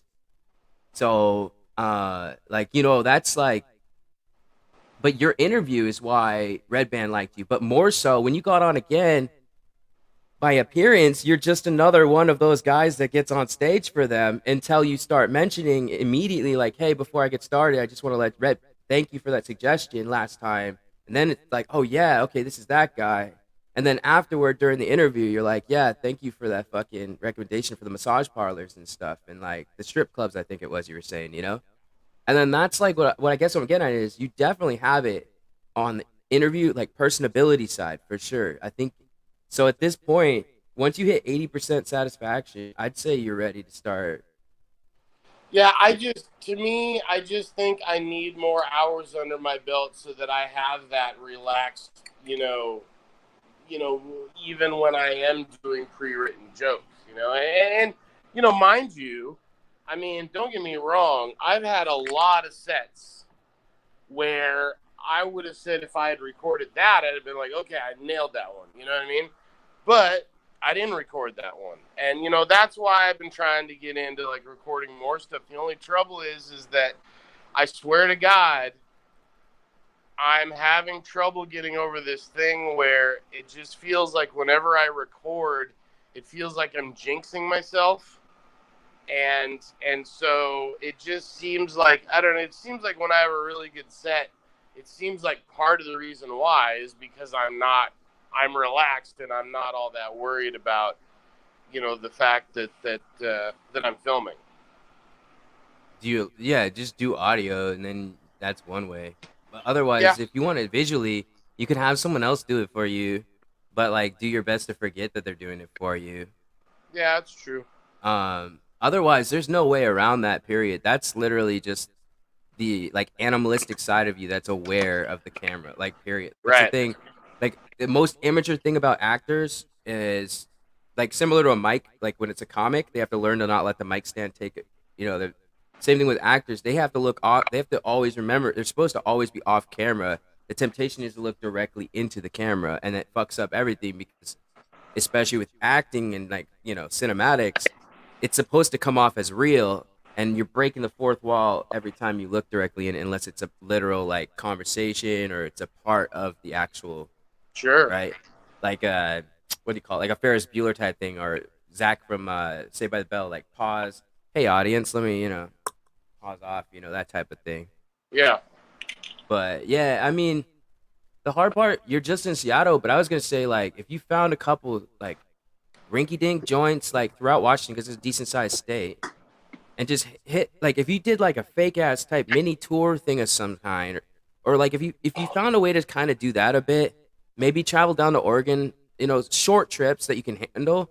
That'll give you a better feel of different audience vibes. Because that's the same thing I've been telling Casey. The reason I want him down in LA is because I think it's going to like really rejuvenate him. And it's going to really refresh the scene down here and show them like, oh, hey, this is like comedy. Mm-hmm. And I remember you saying something similar. Like you said the Seattle people were doing well in Texas. So it didn't surprise me that LA was kind of like, I just think like it's because of this everything about it. But I know like Casey and who else I was so happy when you were talking about it. I want to hear more about Jason McBride, but like it sounds like he got confidence again, what he needs, and like I feel like he should come down to LA also and see. Because like don't get me wrong, I love my home city and everything, but audience wise, especially like LA, but also just in general. Having that energy and seeing how it works on other people that are from different places, I think that's like a real big part of what's like what you said about wanting to do little road tour type stuff, Mm-hmm. And realistically, like otherwise, like when I first come to LA, I realized like my buddy Will was not really doing mics. He really didn't mics. He only did the shows, and it's not because he's arrogant or cocky. It's because like all the comics knew all his material that he was working on. So it became impossible for him to actually work on it when he was trying to actually work out the technicalities with the laughter pause and like wording because people were giving him free laughs 24/7 just because they like him or appreciate him or think they can get something from him. You know what I mean?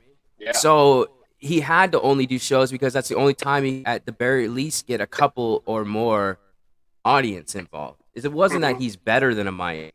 It was more so he couldn't work on what he needed to do. right? But he's not a touring comic at the moment either. Like, it seems to me out here, and that's the other thing. Like, if I were at a store, I mean, I wouldn't be opposed to going on tour of the comic, but I would kind of be like, no, I'm working more to be stationary to get seen by whoever's going to represent to do like audition process. Get started on that. Yeah. Because I saw the list for JFL and I only recognized Ali Makovsky. That's it, and that's only because she was a door girl. Like, and I know her from Kill Tony because she was a door girl. That's it. Mm-hmm.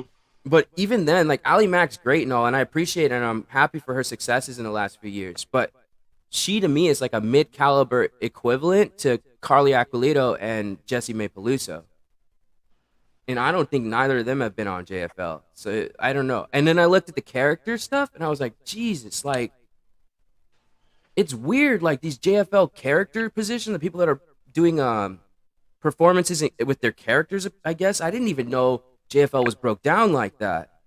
I thought it was just a fucking comedy festival, But I looked them up. I'm trying to look these guys up and like barely find anything. But the stuff I found, I'm like, these aren't even characters, dude. They're barely even adding a different inflection in their voice. Right. Like when Pete Davidson did Joe Rogan, he just was like, all right, they threw a ball wig, whatever. He didn't even attempt to like deepen his voice or thicken his posture. He just was phoning it in, Right. Same thing with these character people, and yet they're on JFL and I'm not.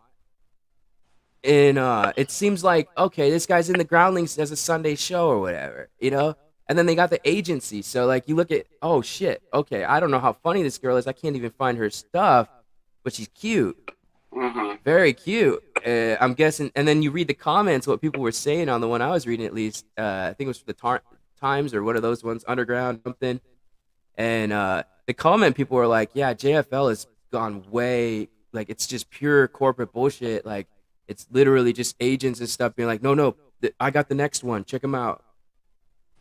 And like, you know what I mean though? Like, yeah.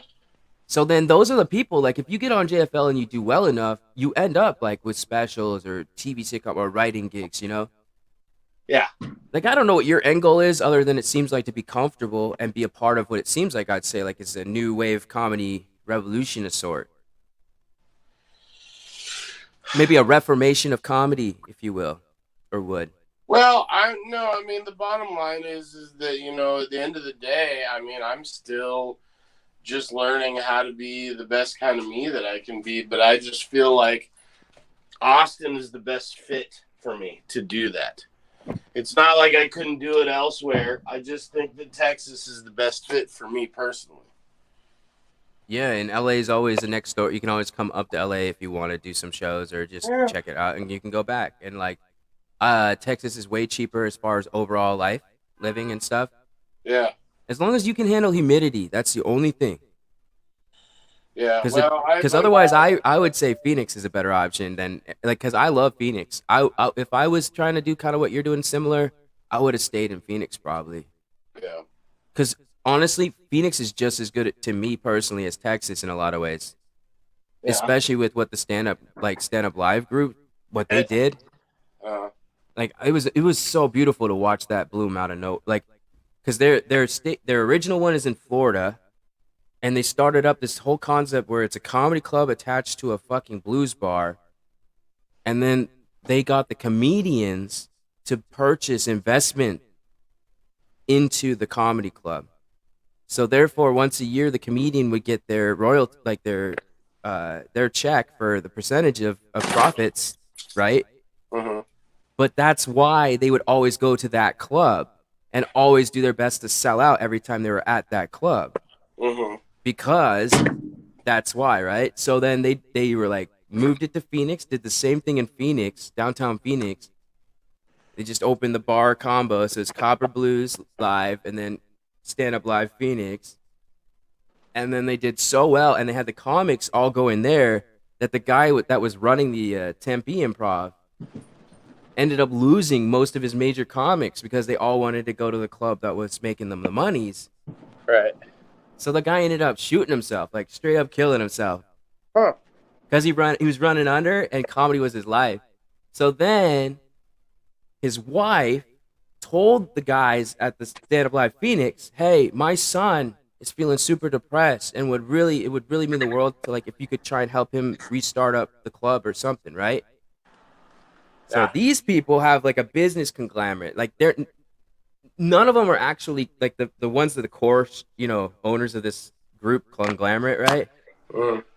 Of them, only one of them is like, well, two of them, but one of them really is an actual comedy, like into comedy, like big time, right? The other Right. ones are more just like they know how to make money. They like the system. They're making money type things, you know? Mm. So basically, he's like, all right, I want to do it. The other four told him straight up, okay, you do it. You put all your money into it. If it works, then we'll come around and reimburse you with interest. So sure enough, they immediately just took it over. So it becomes basically Tempe Improv stand up, you know? So that was blooming. And now they have a third venue. So now they got 3 out there. And then you got smaller ones like JP's and I like there's a couple other spots, right? So like Phoenix does have a decent amount of potential, I feel. Like I always said Phoenix reminded me of like a young Hollywood blooming, you know? Well, that's kind of what I think of Austin, yeah. Yeah, and I can totally vibe off that. Austin reminded me of Washington, Seattle a lot when I was down there.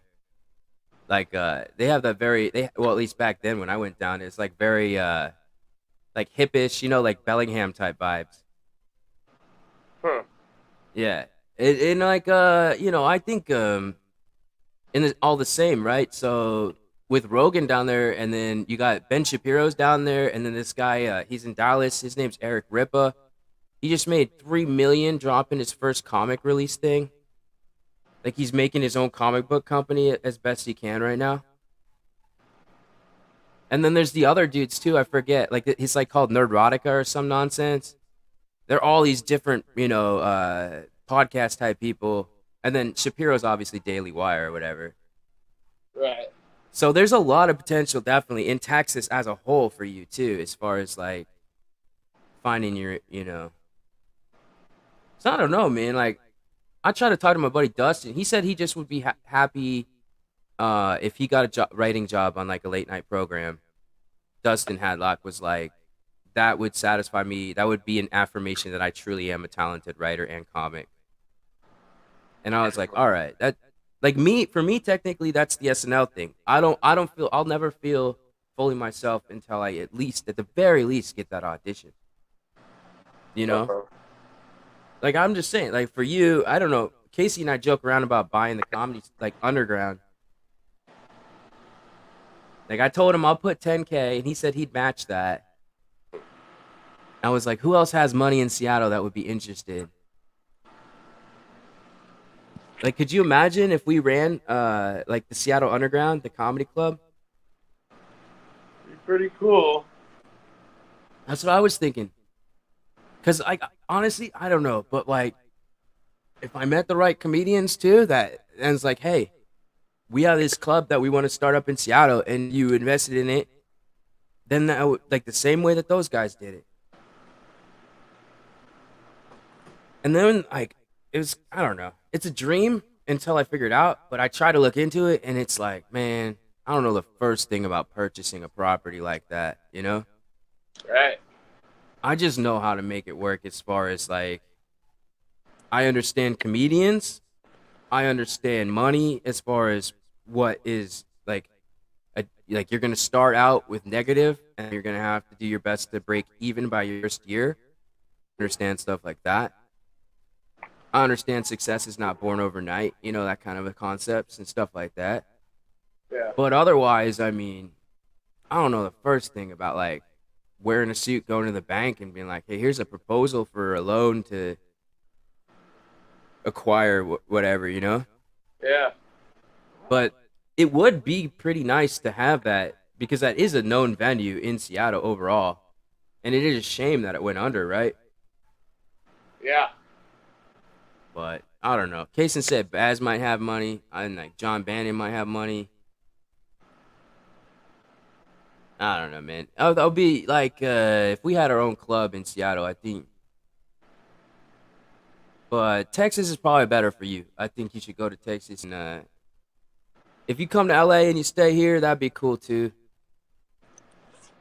Yeah, well, I'll definitely, I got a lot of people to visit, so, I definitely will, I'll be I spending know. some I was time telling there. Casey, like Mike came up and he did a show at the comedy, the club comedy. Yeah, Like it was a one night only show on a Wednesday. He did club comedy. yeah, Yeah, because he has the podcast studio down here. It's called Third Wheel. right. Yeah.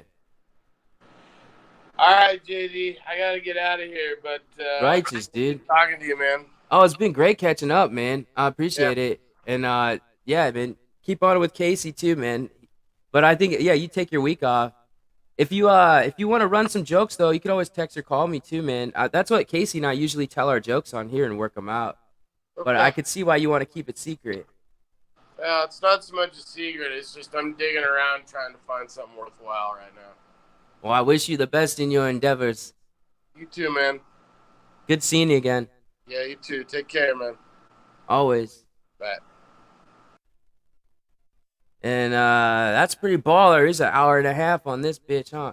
I don't know. I probably should have put the recording sign. I forgot to put the recording sign outside. But then I haven't felt like it's been too loud. I think it's been fine. Once again, this is I guess this is technically the best spot right now to be explaining what I've been up to. As you heard, I went out last night in the full suit. It was very nice to see once again how good I look in the suit. But not to get too braggy, I always tend to look pretty good in pretty much everything. I mean. You don't be arrogant so long, man. You'll be a droopy old. Yeah, whatever. We all die someday, so they say. It's a story. But there's nothing really to update. Seattle Hempfest is coming up August 17th. I was gonna check in on that. It's probably way too late to get comedians on that. I got a buddy with the annual barbecue in August, most likely. And then Casey also said he had a show, if you remember, in the previous thing. So what I've been kind of working with, I'm gonna see when this comic comes back from Phoenix. But ultimately, my goal would be to figure out, and if I could get 2 or 3 other comics right on board to do something. My goal would be either driver train type thing. I would like to do like 3 shows, like sell tickets for type situation up in Seattle in different areas of Seattle, idealistic. So one would be Andy's house if it's available and stuff like that. And then one would be like Capitol Hill area, like Jai Tai, if that's available like that. And then one would be, I'm not sure, like a brewery mic maybe. I don't know. Something like that, what Casey was talking about. But also, if we got to show a club comedy, that'd be cool too. But that guy seems like he's, but that's Casey's deal. That's than mine. I don't know, though. I think the guy might not like me too from calling him out because, like, there'd be a camera up on this, and then the camera would be red light means record. I ain't no joke. You just let the mic smoke. What? No, I'm no Rakim neither, man. Just appreciator of his word and message. But yeah, so like, what have I been up to? That's about it, really. I mean, I just dropped. If you check it out, whatever. But I'm gonna be watching and setting up to record another one for a review of the 1970s. But I wanted to keep the first 5 probably for separate. So it's probably going to start with episode 6 from the original season, most likely. Right. That's about it. Maybe not the original season. I'm not sure how this world works sometimes. No, I am. That's season 5, I think. Oh, whoa. That's right. Now I'm remembering. Okay. Right. So I was kind of trying to figure out I might collectively do a long narrative for the first 5 seasons. I think that's what I was thinking maybe. I don't know. Let's see. Yeah, because 1980 is when Lorne took off, and that's like a lesser talked about thing. So I thought if I started where Lorne took his break in the past would be maybe a clever concept to work with in the sense of like if I'm going to really attempt to get Future's audience, I appreciate all of you, but like audience involved, that would be maybe the way in, is by talking more about like that's the eras leading up to and then around the time of then when you got like Robert Downey and all that. And plus, I mean, the 70s is something I would want to, but I think I could handle that in its own way. There's a lot to unwrap when it comes to the initial start of SNL, for sure. Because I would want to cover the history of sketch and variety on national television type situation also. And I would want to even cover vaudeville to some extent. Marceau, stuff like that, but more so Groucho Marx and the Marx Brothers, and more so people like Sammy Shore, who is like, he opened for Elvis, so that's kind of your time frame references a little bit. Like I would want to go back a little bit and really kind of cover a lot more thick when it comes to the reason that Saturday Night Live was such a big deal in a lot of ways, and wasn't, but it really was. It really, really is still around for a reason, and the reason is mostly majority because of the fact that Lauren himself really did something, but then more so when he did something and then got to a certain point with it, and then when he left, then what it was took over by Herbasol's era, and this guy was like more exec type, but he was a different type of boss as well, and a different thing where it was like a massive, much more integration of more acting actor type, more pre-recognized type, less not known, but also at the same time, simultaneously, a lot of people wanting to basically just not show up to be there forever, not give their whole heart. They're just showing up to attempt to become like Chevy, and attempt to become like Aykroyd, and attempt to become like Belushi, and attempt to basically become like just about all of them, give or take a few off, I don't know. Morris, I would wonder how much post this, and obviously the guy's still working for a reason and everything. I would wonder what fun thing, his story, and that's the stuff too that I would want to like really kind of dive in deeper a little bit to. Maybe like I would want to cover things like who potentially was going to be on the show and who made it to the show, that type of thing. There's just so much that I could have done like 5, 4, 6 years back now, that I would have had all this, and I probably would already have achieved the goal to be Saturday Night Live famous. But either way, I think the main thing right now is that we've been going more than enough time. It seems like 30 minutes. I really enjoyed the 30-minute with Casey. Just that quick. I did enjoy that one. Hour with Casey is like our averages, give or take. And then add in Andy was an awful lot of fun. What's it like? We're at an hour 30 basically, and then 7 of me right now as I say goodbye to everyone.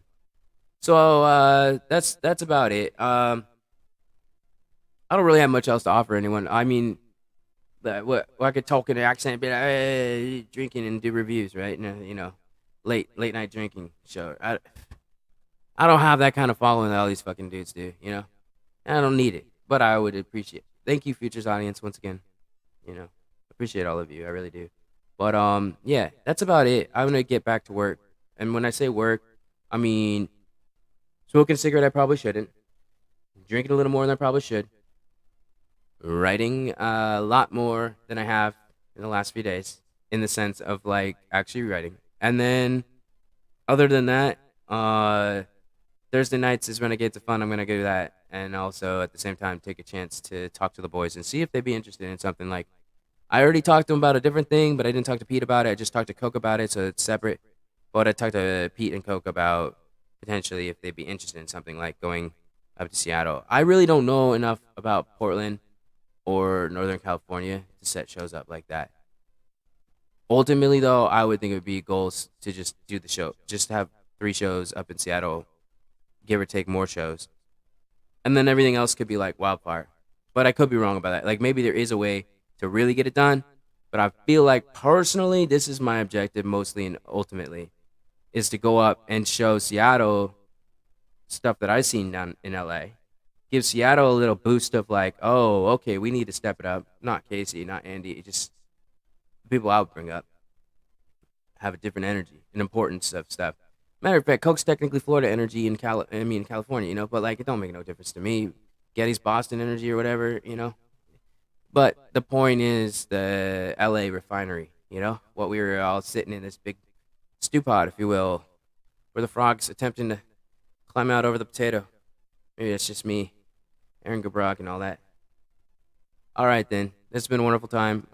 Feel free subscribe if you don't already. Thumbs down if you didn't like it. But if you stuck around this long, then you might as well also comment about why you didn't like it. And at that point, you might as well, in fact, instead of do the thumbs down because nobody can see it, do a thumbs up because then people can see it. And then you know deep in your heart that that was really ironic thumbs up. So then I'll know that it was an ironic thumbs up as well. So like I'll understand that it was a thumbs up hesitantly full of hate and sarcasm because you don't like it, right? But then you also will put a comment, that's what the most intelligent form would be, is like this sarcastic thumbs up, which was really the thumbs down, and then the comment about it, okay? And then that way, even then, you'll really know it hit home for me as a hater or somebody that really didn't enjoy this, whatever this was, I will reply to your comment, and then therefore will engage you as well. And that way, then you can put thumbs down on that one, and I think people can still see it. And even if they can't, I could definitely see it because it's my comment. And then if you really want it, you could do another comment, but chances are you won't like my reply because it'll be like, thanks for watching. I appreciate you watching. It'll really come off as the bot, but it's mostly because it's like after you really figure out your system, then essentially you are a bot to some extent, But it won't be. I will take the time to write in. Thank you for your view. Thank you for hating me. Thank you for not enjoying it. Thank you for everything. Like I will do my best to emphasize that I am grateful for you. So, also though, if you did enjoy it, then I would suggest you put the bell thing because that is like it'll pop off if you had notifications on, and then you'd be like, oh, let's go check it out. And then if you didn't want to check it out, I'd be like, oh. It's whatever, right? I don't care either. I really don't mind because, that's why I leave it up here. I'm not editing or moving it away, Because then that way, once again, appreciate you, my future's audience, the future's audience, not just me, the future's. I don't represent. I am not the future. I need to often remind people that Hollywood actress girl that Andy was talking about, Emily. She called people by tags and such, But to some extent, she also has her own strange sense about her humorisms, So she also enjoys that she could call somebody and call me future, right? She just like that, right? And that's fine.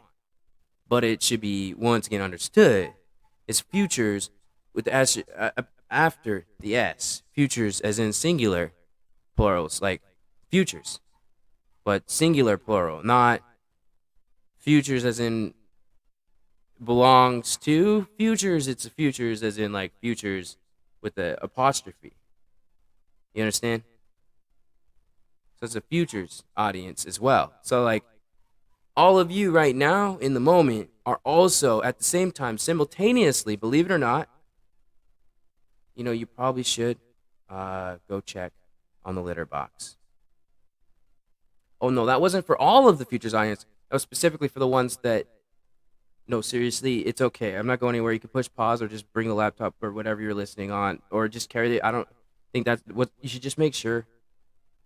It's been a while since you checked it. The litter box is all.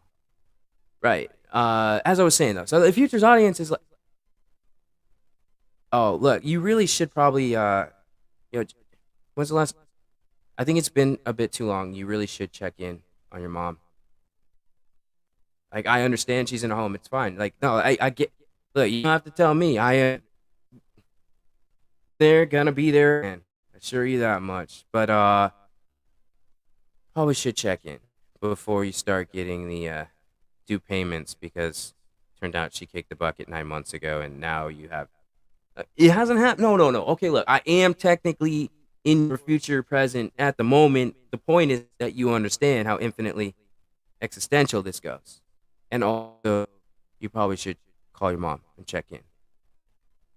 Oh, for the other ones, same message, but your dad. Matter of fact, while we're at it, same message, but your best friend. And also, same situation, but your grandparents. Also,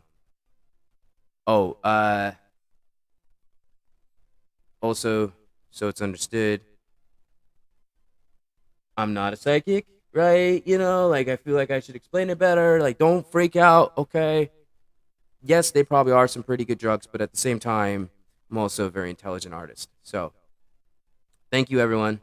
Future, past, present, all the time, all the world. If I don't hear from you, I'm sure I will. If I hadn't heard from you, I'm sure I will. And if you don't mind, please get out of my head. It's a bit cluttered in there. Oh, I have got to put a red button on that one, or like some type of gun. I pushed the gun too many times. Too many times that I pushed the gun button. All right, then, though. Thank you, everyone, for tuning in. Once again, I'm Mr. FPS, Futures Player Society. Please go to www.futureplayersociety.com or www.roadtosnl.com, which conveniently can also be found through the hashtag, I believe, if you type it in the URL, hashtag Road to SNL. It may very well also bring up the website. That'd be fun to experiment with. I'm not sure, but it's that was a Trump if I ever saw. I have the potential. It's not that difficult. Okay. But I also, like Andy was saying, whatever about the wash, Segura's message. Though I would contemplate whether Segura could really pull off. Like, I'm not saying Tom Segura couldn't. I'm saying that there's a reason why he wouldn't. All I'm saying is, I understand why Cross is not a fan of Larry the Cable Guy and or the person who performs as Larry the Cable Guy. But at the same time, I recognize the man is doing quite well for himself and his wife. I believe they're still together, and also potentially children if they had them. I, for one, stand on the lines of comedy, the heart of comedy, the truth of comedy, the honesty of comedy. If you know what you're doing and you've accepted that you know what you're doing, I will always support you in what you're doing. I just will not ever falsify and give you praises that I don't feel are honest for you. If that doesn't make sense, it's probably because you're still living the lie and you need to work that out. But that's not what I'm here for. I'm here to remind everyone once again, you can find me on Thursdays at Renegades of Fun if you're local in LA. Feel free. 1041 North Orange Drive. I know, Adam and fucking Tom. I told him I wouldn't promote Accidental Chaos anymore. But technically, I'm promoting Renegades of Fun, which is put on by Pete Getty and also Coke. Coke is currently not allowed on Instagram. But, you know, I talked about it. I went to the North Hollywood Sabrina and stuff like that. It's a whole thing with Instagram being really, really crude and really, really rude and really, really just like temperamental. I don't know. I feel like Zuckerberg's robot wiring might be malfunctioning. I don't know. Maybe he just needs to get laid. It's been probably, God knows, an infinity. Maybe it really is an alien takeover, and we just got to accept it by now. I'm not sure at all. All I am aware of is that I have more important things to do than to talk to you. And take no offense by that. In fact, understand, your audience, this is quite what it is. If you are listening, they buried the bodies in the ocean.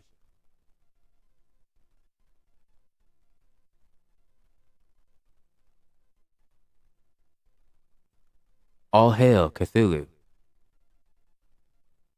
Despair is all we know. There is no such thing as hope or love. Give up now. Your eighth-dimensional ruler is coming from the Meridian Trench.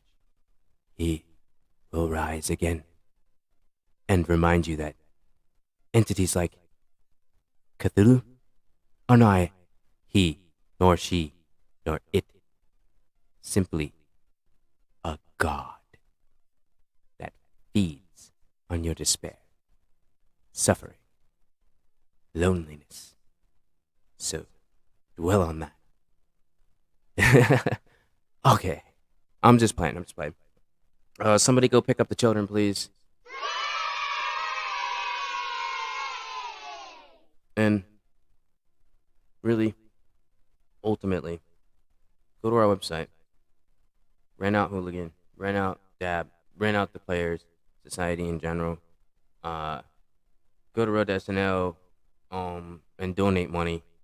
Just because, why not? If anything, it'd be really swell. They'd be charging $5 out here for no reason other than they can, I guess. But like a lot of times, it's like, man, you be performing for nobody. What are you gonna be $5 for nothing? It's the only reason I went out last night. It's like, oh, free time for a suit. Okay, I'm good. But I'm so over it. Not better than, just over it. Like, no. Um. Anyways, if you do have shows, oh right, I keep forgetting my own bit is the fact that it's the future's audience unless it's a current audience. But if by any chance there's shows or anything, even if I'm, when I'm, whatever the situation, this could be viewed. Look,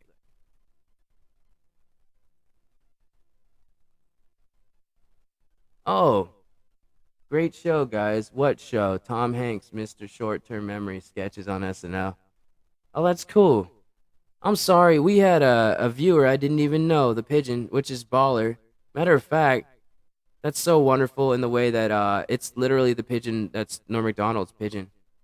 That's super fun, actually. I hope that comment shows up actually on the like. I haven't really done enough, but thanks for the great show, guys. I really value that very much. I'll pass it on to Casey and them. Tom Hanks, Mr. Short-Term Memory sketches on SNL though. I vaguely remember a lot of that. I like the thing about Tom Hanks that I really value is oh,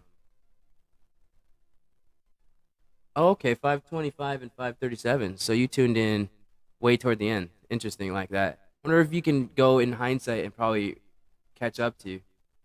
Either way, thank you, the pigeon. And then as far as the Tom Hanks stuff, yeah, I was in my review two episodes back. I talked about Selena Gomez reminding me a lot of, like, I really see Tom Hanks and Selena Gomez, so I really hope she comes back next season.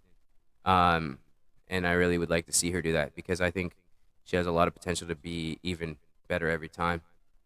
And other than that, Tom Hanks in general is like, he's one of the people I would use as an example of a person that you can tell really has like a true, genuine love for not just comedy, but improv and also the art of sketch, like short form writing and things like that. But at the same time, got caught up in their own side of acting and their own life of acting and all that fun stuff.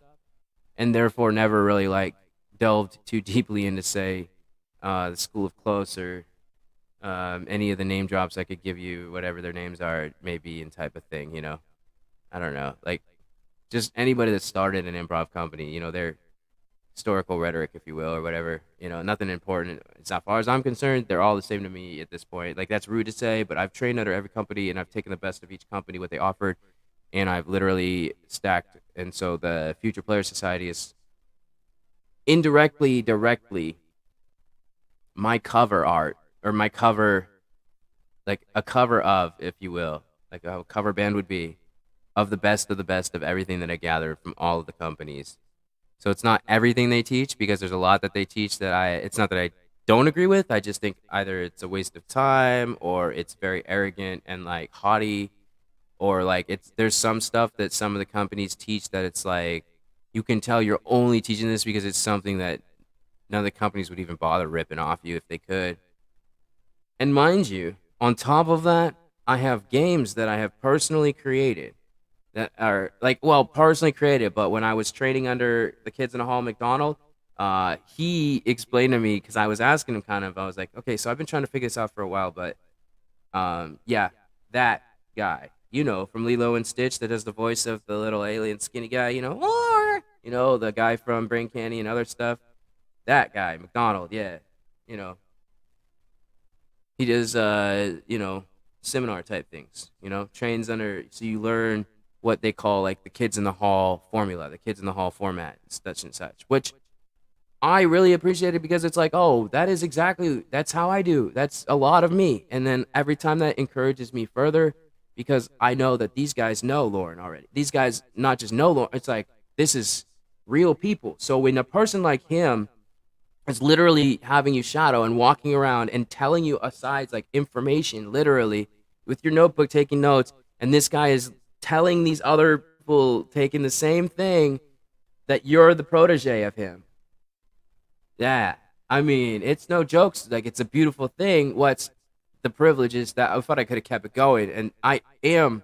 If Bob Odenkirk wants it, I'm available. If any of these OG people, like, not OG's not fair. They're not old. But these people are definitely filthy second they've been around. So if I'm gonna get any of these people availabilities to like work or just be alongside, any chance, any opportunity. I mean, Bob Odenkirk, that motherfucker, that guy alone. Yeah, Better Call Saul. Sure. How about is Saul in a van down by the river? If that sounds familiar, living in a van down by the river. Chris Farley's probably, other than Chippendale's most famous thing, initially was created by Odenkirk via Second City training camp, because Second City will do shows and also in rehearsals. If something's good enough, take note, write actual things to do more, but also in the middle of the improv set playing the game, they will go off the game and then they would take note, and then they would flush that out more and more.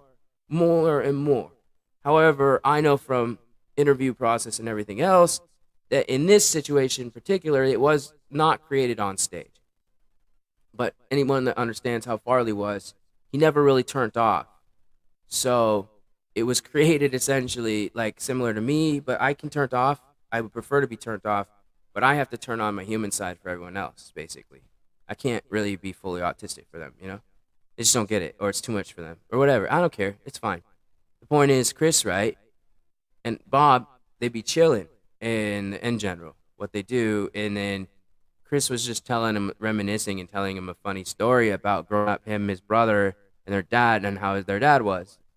And obviously, a good storyteller in general, but also Farley, you would think, is going to be doing mannerisms, is going to be doing the vocal, because that's what he did with his brothers the most, and then in general with everyone around him. Like, and it's a beautiful thing, but a very specific thing. So Odenkirk immediately recognized it as potential, and he's like, okay, I got it. All right, check this out. And he probably told Chris on the fly, like, hey, okay, so it's everything you just did, but now it's not your dad, it's a motivational speaker. And so do everything you just did, and you're basically a motivational speaker, and you have to talk to problem children. So it's everything your dad did for you, and but instead now it's a motivational speaker. Now, Chris, don't worry about the name, man. We'll come up with the name later, dude. What the fuck does it matter what he wears? Whatever your dad wears on Sunday, okay? That doesn't matter. Listen, Chris, God, attention span of a gnat. What can I? Because I imagine Chris was probably, undiagnosed ADHD or something. You know what I mean? It wasn't just the yay. It wasn't just the alcohol. It was, everything starts from interesting places. All right, though. It's been way longer than I expected.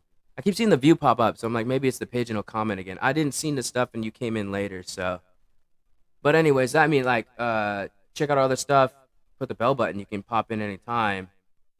And then otherwise, what can I say? Like, I could go on for hours and hours sometimes just talking about certain things that I'm really passionate about. Especially if I know someone's in there. That's why I'm saying, once I have like a fucking follow, I'd probably do like a 24-hour cast, no problems. Well, I shouldn't say that. I don't know how that run. Like, I saw the world longest podcast. I was like, I could probably break that record easy. My autism alone, plus I'm an Irish talker. What can I say? Some genetics just happens, right? I still got coffee, so I might make the rest coffee. But I also got, I guess the point is, I'm going to get back to doing some other stuff. Like, I want to go roll a cigarette and smoke outside and stuff like that I can't do. But I keep seeing the one view, so I'm like presuming it's pigeon. So thanks again. And put the bell and stuff. We had like, you might be the same dude with another account. I don't know if you're the British dude that works in the casinos or not.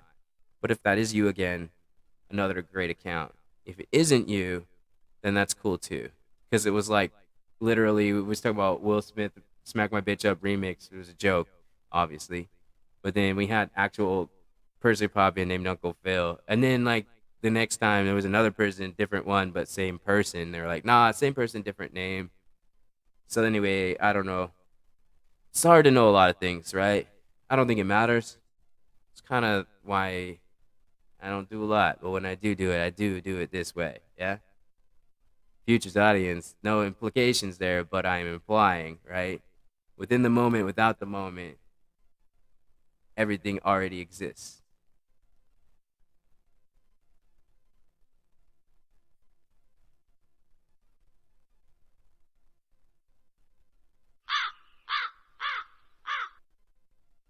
I'm gonna figure it out one of these days, I'm sure. I can't wait. Until then, make sure you support. If not, I'm not gonna put a gun to your head. Mainly because I don't have one. That's not funny. It's not fun. It's not funny. That implies that if you had one, shoot a person. I see where your head's at. Definitely see where your head's at. I still think it's more a punchline of the fact that, first off, I would never shoot up a school. Second off, I'd never have a gun. When I have a gun, I know how expensive the hobby is. For sure, for sure. It's near to equivalent to the hobbyists that have a tattoo addiction, if you will, or tattoos a lot of, or a plethora of other things. All I'm getting at is I would rather get the things that could probably kills me's, other than, or do's the things that might gets me killed, other than kilts and the others. I sound like the character from Metalocalypse now. Not the cool one though. No, it is a cool one. I like them all. They're all good. Metalocalypse, Mike Judge, another person. If you're viewing, I am more than available to work alongside you, buddy. No problem at all. Very content working alongside you in every mannerism. My bad. Brendan Small. That's where my head's at this point. Confusing two of my favorite artists, but at the same time, for the same reason. So, Brendan Smalls, Mike Judd. Matter of fact, when's the two of you gonna collide and create probably the most mind-breaking thing ever? And then, while we're on that level, let's get Roland and the Rick and Morty guys to collaborate with fucking Trey and Matt Parker and Stone, and then have that merger. Oh man, the ideas that are stuck in here that should just get out. You know, leave more room for me and mine. All right then. If you're hiring, I'm available, or not. If I'm locked in the basement of 30 Rock, it's probably because I did something wrong. But don't worry, they'll let me out eventually. More likely though, I'm on that rooftop, really, really contemplating a lot.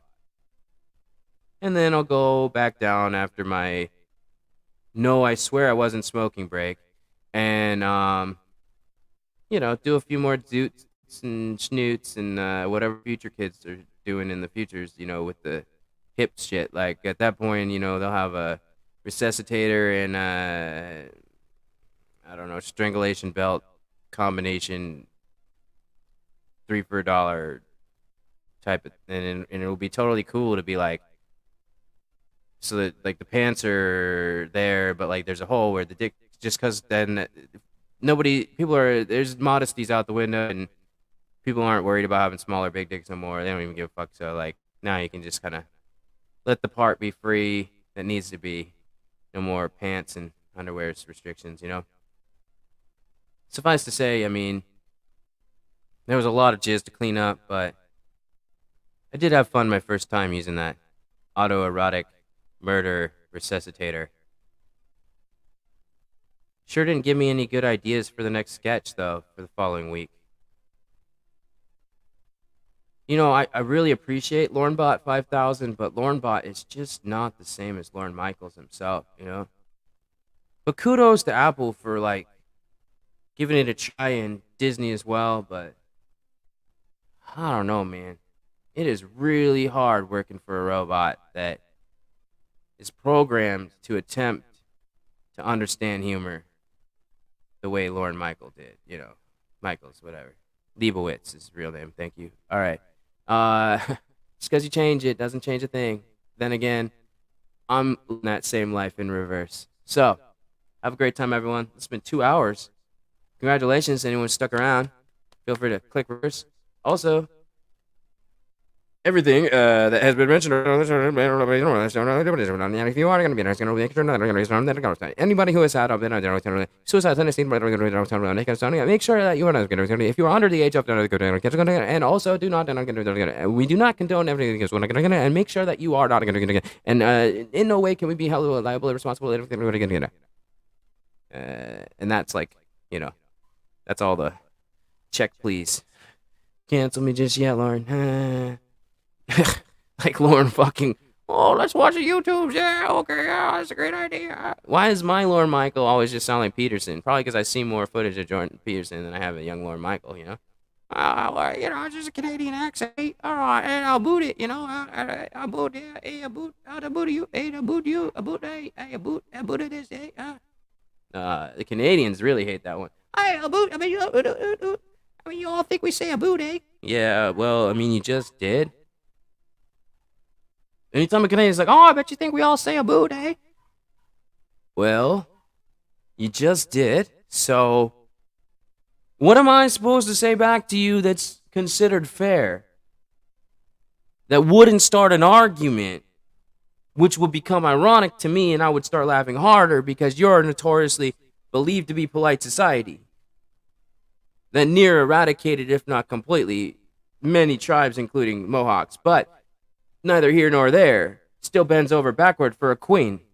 That's on her way out. But still, I mean, Canada, come on. Can you revolutionize already? It's been quite a long time. And now I'm starting to sound like a certain actor. But really, it's not. He just doesn't see it. Now it's the other actor. It sounds like, hey, it's maybe a pattern of, now it's like, oh, okay, apartments.com. It's amazing how those things are so similar. Right though. I don't know how noisy I've been. There's other guests. I forgot to put the little recording in session sign. It's not nearly as bad as the time that I was recording for a part where I was literally basically a trash bag that didn't want to pay for his hooker. So I had a lot of lines, let's just say, about murder, not paying, and very dehumanizing comments toward women.